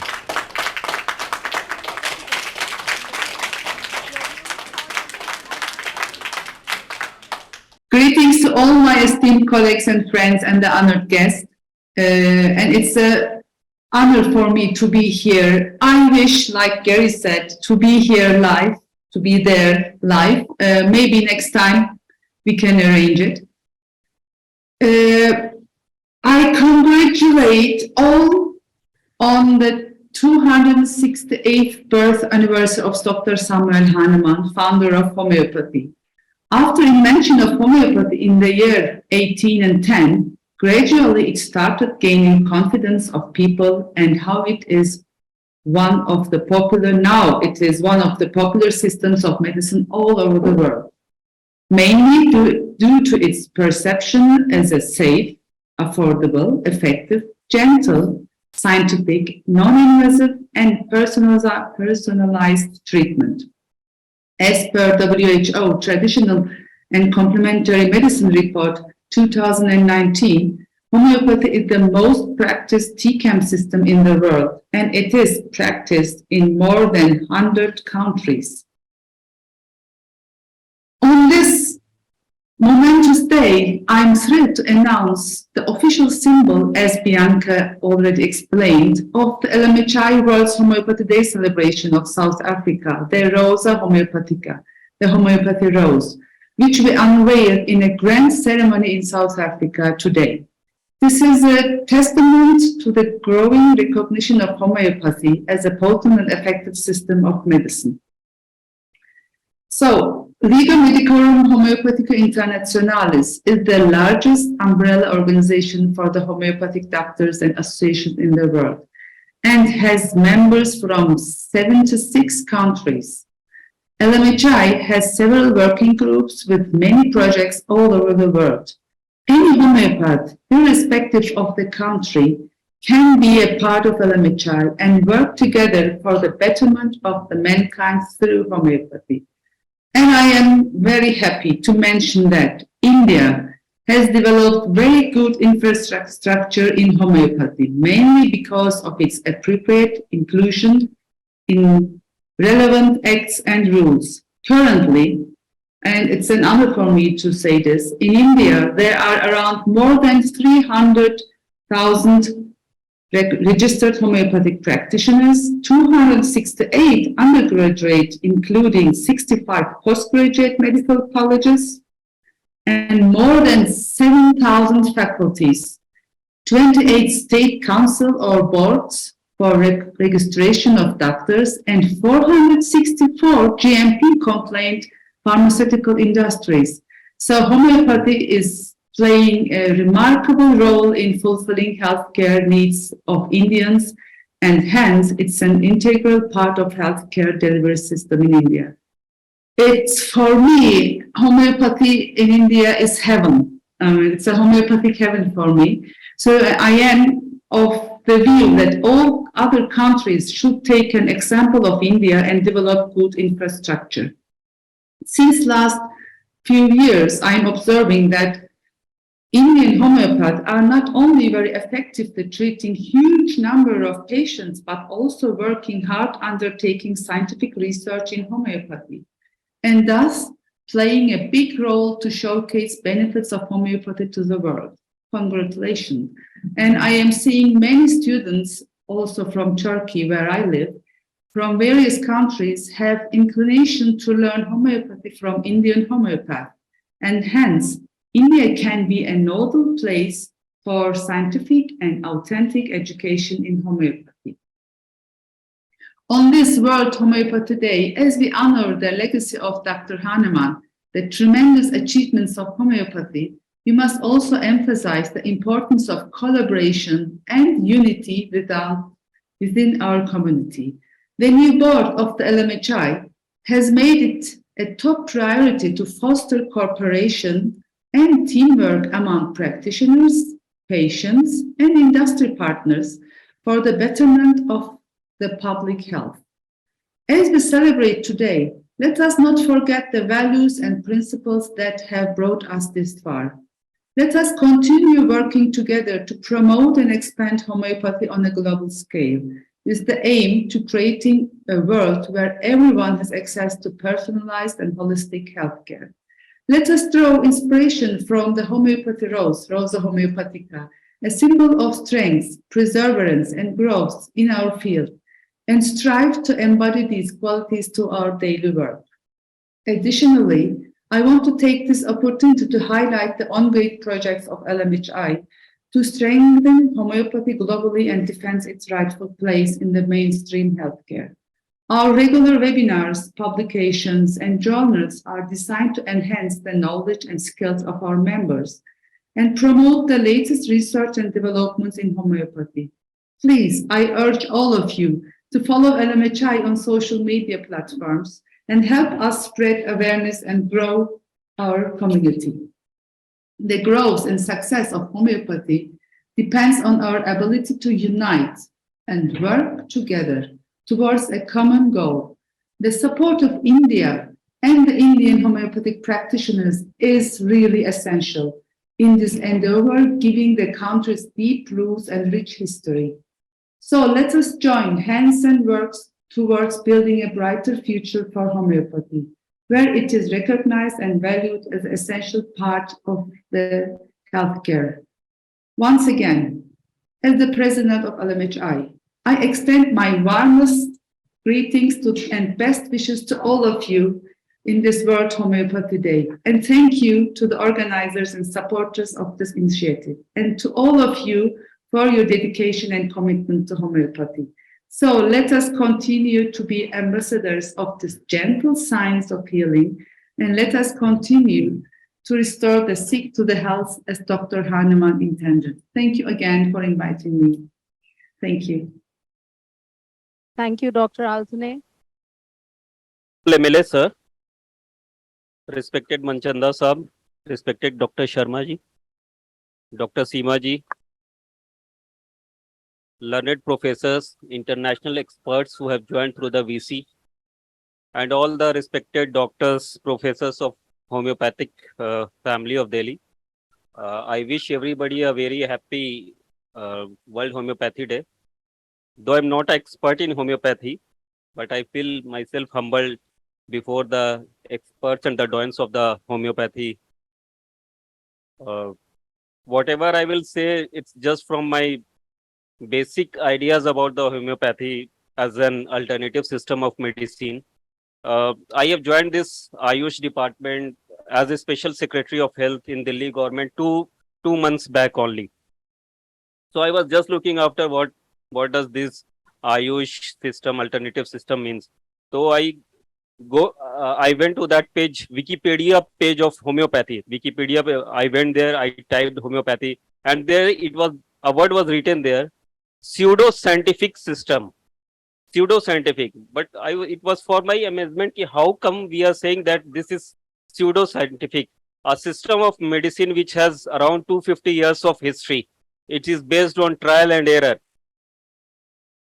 I will tell you, I belong from a small town, and for the knowledge of everybody, including our international experts, most of the peoples in my small town, believed in homeopathy medicine only. Whenever there is an illness, they went to homeopathic doctor for the cure.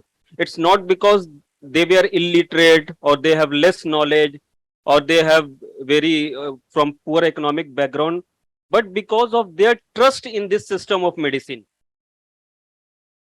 Go to homeopathic, then there is definitely a cure, and that will cure the disease from its roots. Well, it will completely clear the disease from that human body or the child.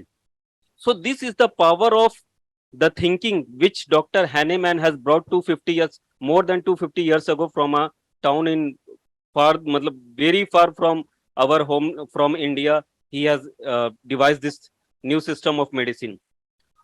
And nowadays I'm seeing most of us must have watching Netflix or Amazon Prime. आप लोगों से बहुत सारे लोग देखते होंगे. If you type their cure or medicine or health related documentaries, most of those documentaries talk about wellness through natural process of healing. through natural light. I was hearing about Dr. Saab, he was talking about the advice of Dr. Hahnemann to our tailor. I think there was a slide when I just arrived there, and he was he was talking about you have to take enough sunlight, you have to keep sanitation. you have to you don't have to have a sedentary lifestyle. So these are the very basic things, and this is the genius of Dr. Hahnemann. From those Things, from those basic ideas and in consonance with the nature, he has brought this alternative system of medicine. So I won't take much time, and I really congratulate Dr. Manchanda Saab for taking out all the efforts for bringing the whole homeopathic family together at this Central Park to celebrate this very auspicious day. And I thank you, Madan Lal sir, and all the auspicious guests. Thank you so much. Thank you so much for your kind words, sir. Now I'd like to request our MLA sir, Shri Madan Lal ji, to come onto the dais and share his thoughts with us. Respected Danish Ashraf ji, Dr. Manchanda ji, Dr. Virendra Sharma ji, Dr. Neeraj Gupta ji, Dr. Juneja ji, Dr. A.K. Arun, Dr. Anu Kapoor ji, former principal, Nehru Homoeopathic Medical College, and also Dr. Seema Rai, the present principal of Nehru Homoeopathic Medical College. All dignitaries present here, and brothers and sisters. It gives me immense pleasure to be a part of this assembly to offer full tribute to the founder of homeopathy, Dr. Samuel Hahnemann, on occasion of his 268th birth anniversary, celebrated as World Homeopathy Day. Dr. Hahnemann was a philanthropic and medical reformist whose contributions in transformation of the medical practices of the 18th century are noteworthy. His holistic concept of health, disease, and treatment has been edifice of integrative healthcare delivery model. Homeopathy has a definite role to play in healthcare delivery system, not only because its medicines are simple to administer, but also because of its effective, safe, and affordable. Government of Delhi is committed to provide high quality curative and preventive homeopathic facilities to all the sections of our society. Homeopathic services have reached the general public through a widespread network of homeopathic dispensaries, unit, and homeopathic medical colleges and hospitals in Delhi. In particular, I would like to mention here regarding Nehru Homoeopathic Medical College and Hospital, one of the premier homeopathic institutions of India. As a representative of Kasturba Nagar and chairman of Rogi Kalyan Samiti, I have visited this hospital many times, and each time that I have interacted with the team of doctors and hospital staff, I have been impressed with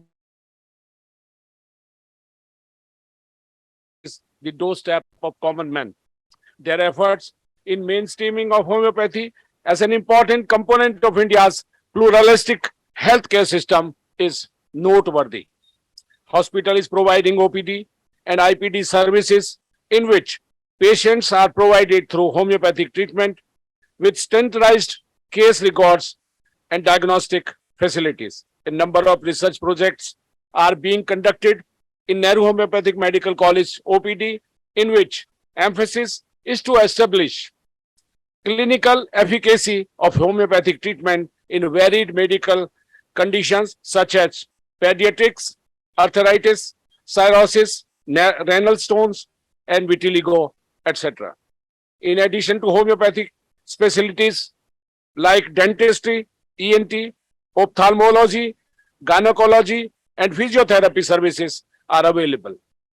Family planning services including copy, multi-load insertions, newer contraceptives like injectable contraceptives, etc., are made available to the patients. Clinical pathology lab is providing laboratory services and FNAC, fine needle aspiration catalog facilities, along with other diagnostic facilities such as ultrasonography, digital X-ray, ECG, etc.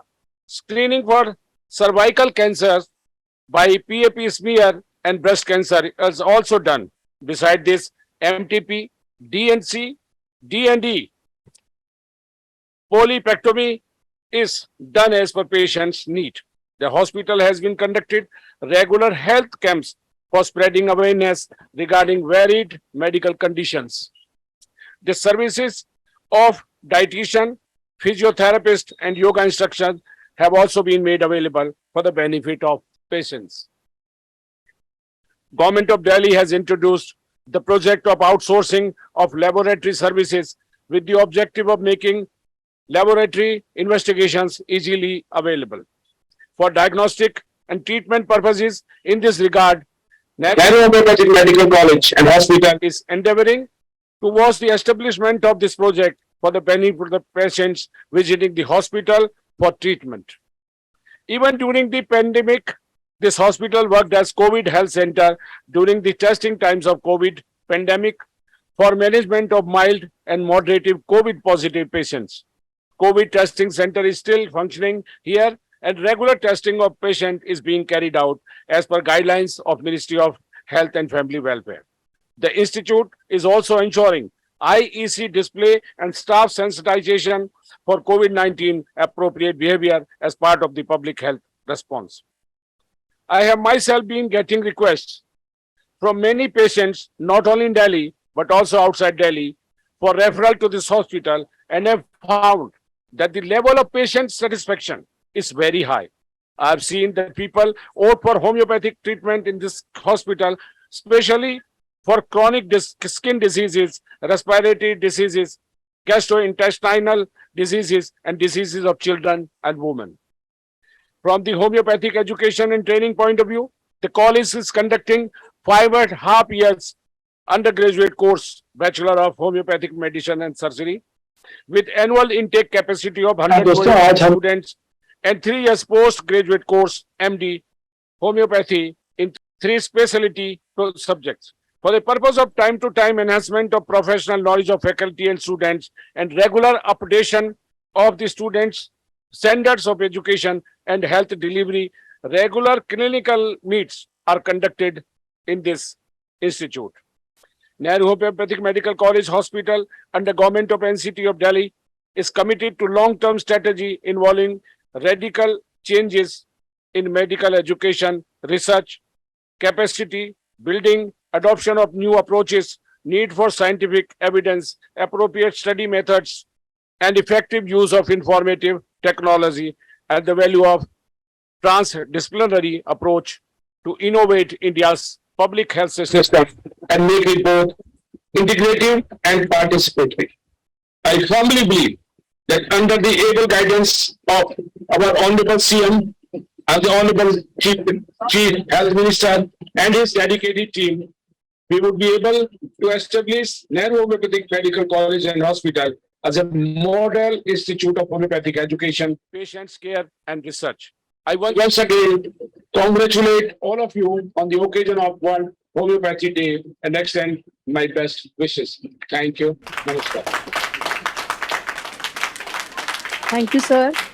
Madan Lalji has always been a great support at Nehru Homoeopathic Medical College. He is the chairperson at R.K.S. and he has been a continuous and a relentless support he has always given to NHMC. Well, we all know that due to some unforeseen circumstances, Health Minister has not joined with us this evening, but he has sent his good wishes through an audio message, which I would ask Shri Niranjan to play it for us.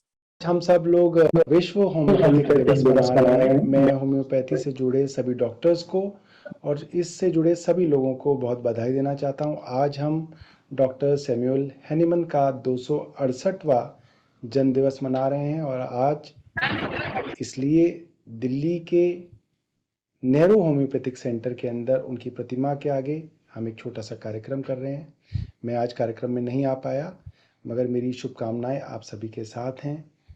Homeopathy का इलाज एक सुरक्षित, प्रभावी और सस्ता इलाज है जिससे लाखों लोगों को बहुत फ़ायदा मिलता है। दिल्ली सरकार होम्योपैथी के विषय में आगे बढ़ रही है। हमने इस साल भी 5 डिस्पेंसरीज होम्योपैथी की खोली हैं और आज होम्योपैथी की दिल्ली के अंदर दिल्ली सरकार की 118 डिस्पेंसरीज हैं, जिसके अंदर करीब 20 लाख लोग सालाना जो है इलाज कराते हैं। हमारे यहाँ 2 होम्योपैथी के मेडिकल कॉलेजेस हैं, जिसके अंदर सैकड़ों लोग जो है ग्रेजुएशन करके हर साल जो है लोगों की सेवा के लिए बाहर निकलते हैं। मेरा मानना ये है कि होम्योपैथी के ऊपर लोगों का विश्वास दिन पर दिन और बढ़ रहा है और मेरी तरफ से दोबारा से आज के इस दिन की बहुत बहुत शुभकामनाएं। Very much, sir. Thanks for your support and motivation. May I now please invite our Deputy Director, sir, Dr. Sharma, Director of Ayush, just for the vote of thanks.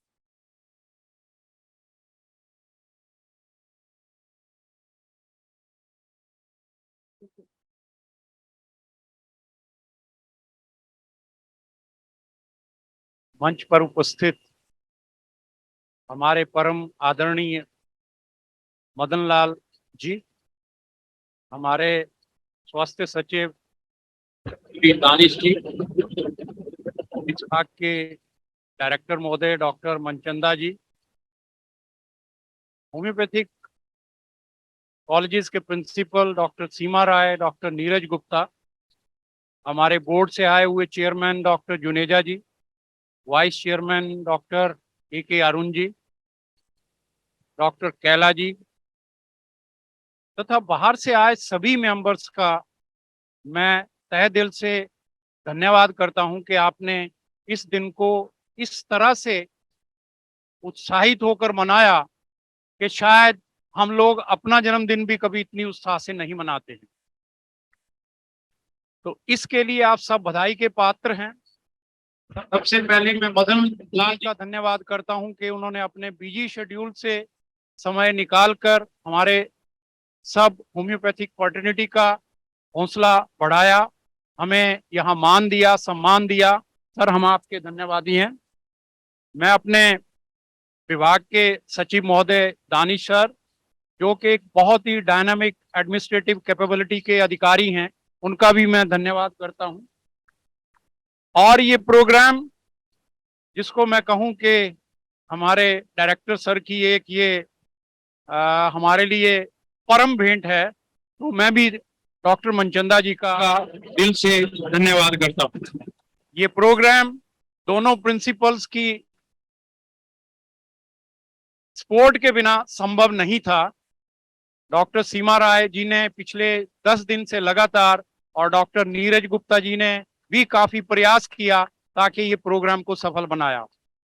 मैं बोर्ड से आए मेंबर्स का भी धन्यवाद करता हूं तथा बाहर से आए जितने हमारे डॉक्टर्स हैं, मैं सबका धन्यवाद करता हूं जो इन्होंने इस प्रोग्राम को सक्सेसफुली पार्टिसिपेट किया और यहाँ बैठकर हमारे मास्टर डॉक्टर सैमुअल हैनमन को फ्लोरल ट्रिब्यूट भेंट किया। देखिए, कोई भी प्रोग्राम के पीछे बैकबोन होती है। यहाँ की PWD के जो कर्मचारी अधिकारी हैं, खास करके मीना जी, जिन्होंने यहाँ के बिजली का पूरा कार्यक्रम देखा, और साथ में हॉर्टिकल्चर के आदेश जी, इन लोगों का सपोर्ट हमेशा हमारे साथ रहता है। इसी वजह से हम इस जगह पर बैठते हैं। इन सबका भी मैं तहे दिल से धन्यवाद करता हूं। और खास करके अब हमारे बीच में जो सामने नहीं आते हैं, doctor Chandra Mohan and doctor Ashok Sharma, इनके लिए भी मैं तालियां चाहता हूं कि इनकी सपोर्ट के बिना ये प्रोग्राम संभव नहीं था। साथ में सभी हमारे CDMOs, सभी हमारे लिंक ऑफिसर्स, सभी हमारे फार्मासिस्ट जो यहाँ उपस्थित हुए, और सबसे ज्यादा धन्यवादी हूं मैं अपने नर्सिंग ऑर्डली का, जो उन्होंने अपने बिजी शेड्यूल में आकर अपनी नौकरी भी की 2 बजे के बाद और यहाँ आकर हमारे साथ भी दिया। मैं उनका भी तहे दिल से धन्यवाद करता हूँ। इन्हीं शब्दों के साथ मैं सभी पत्रकार बंधुओं का, बाहर से आए जो हमारे प्रोग्राम को अरेंज करने के लिए निरंजन जी की पार्टी है, मैं उनका भी तहे दिल से धन्यवाद करता हूं। इन्हीं शब्दों के साथ आप सभी का धन्यवाद, आभार।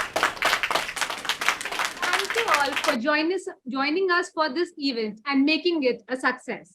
We hope you enjoyed the proceedings. It's me, Dr. Cheshta and Dr. Shruti, signing off from our side and wishing you all a joyous and wonderful evening. Hail Hahnemann, hail homeopathy. Good night. Thank you. Thank you. Thank you.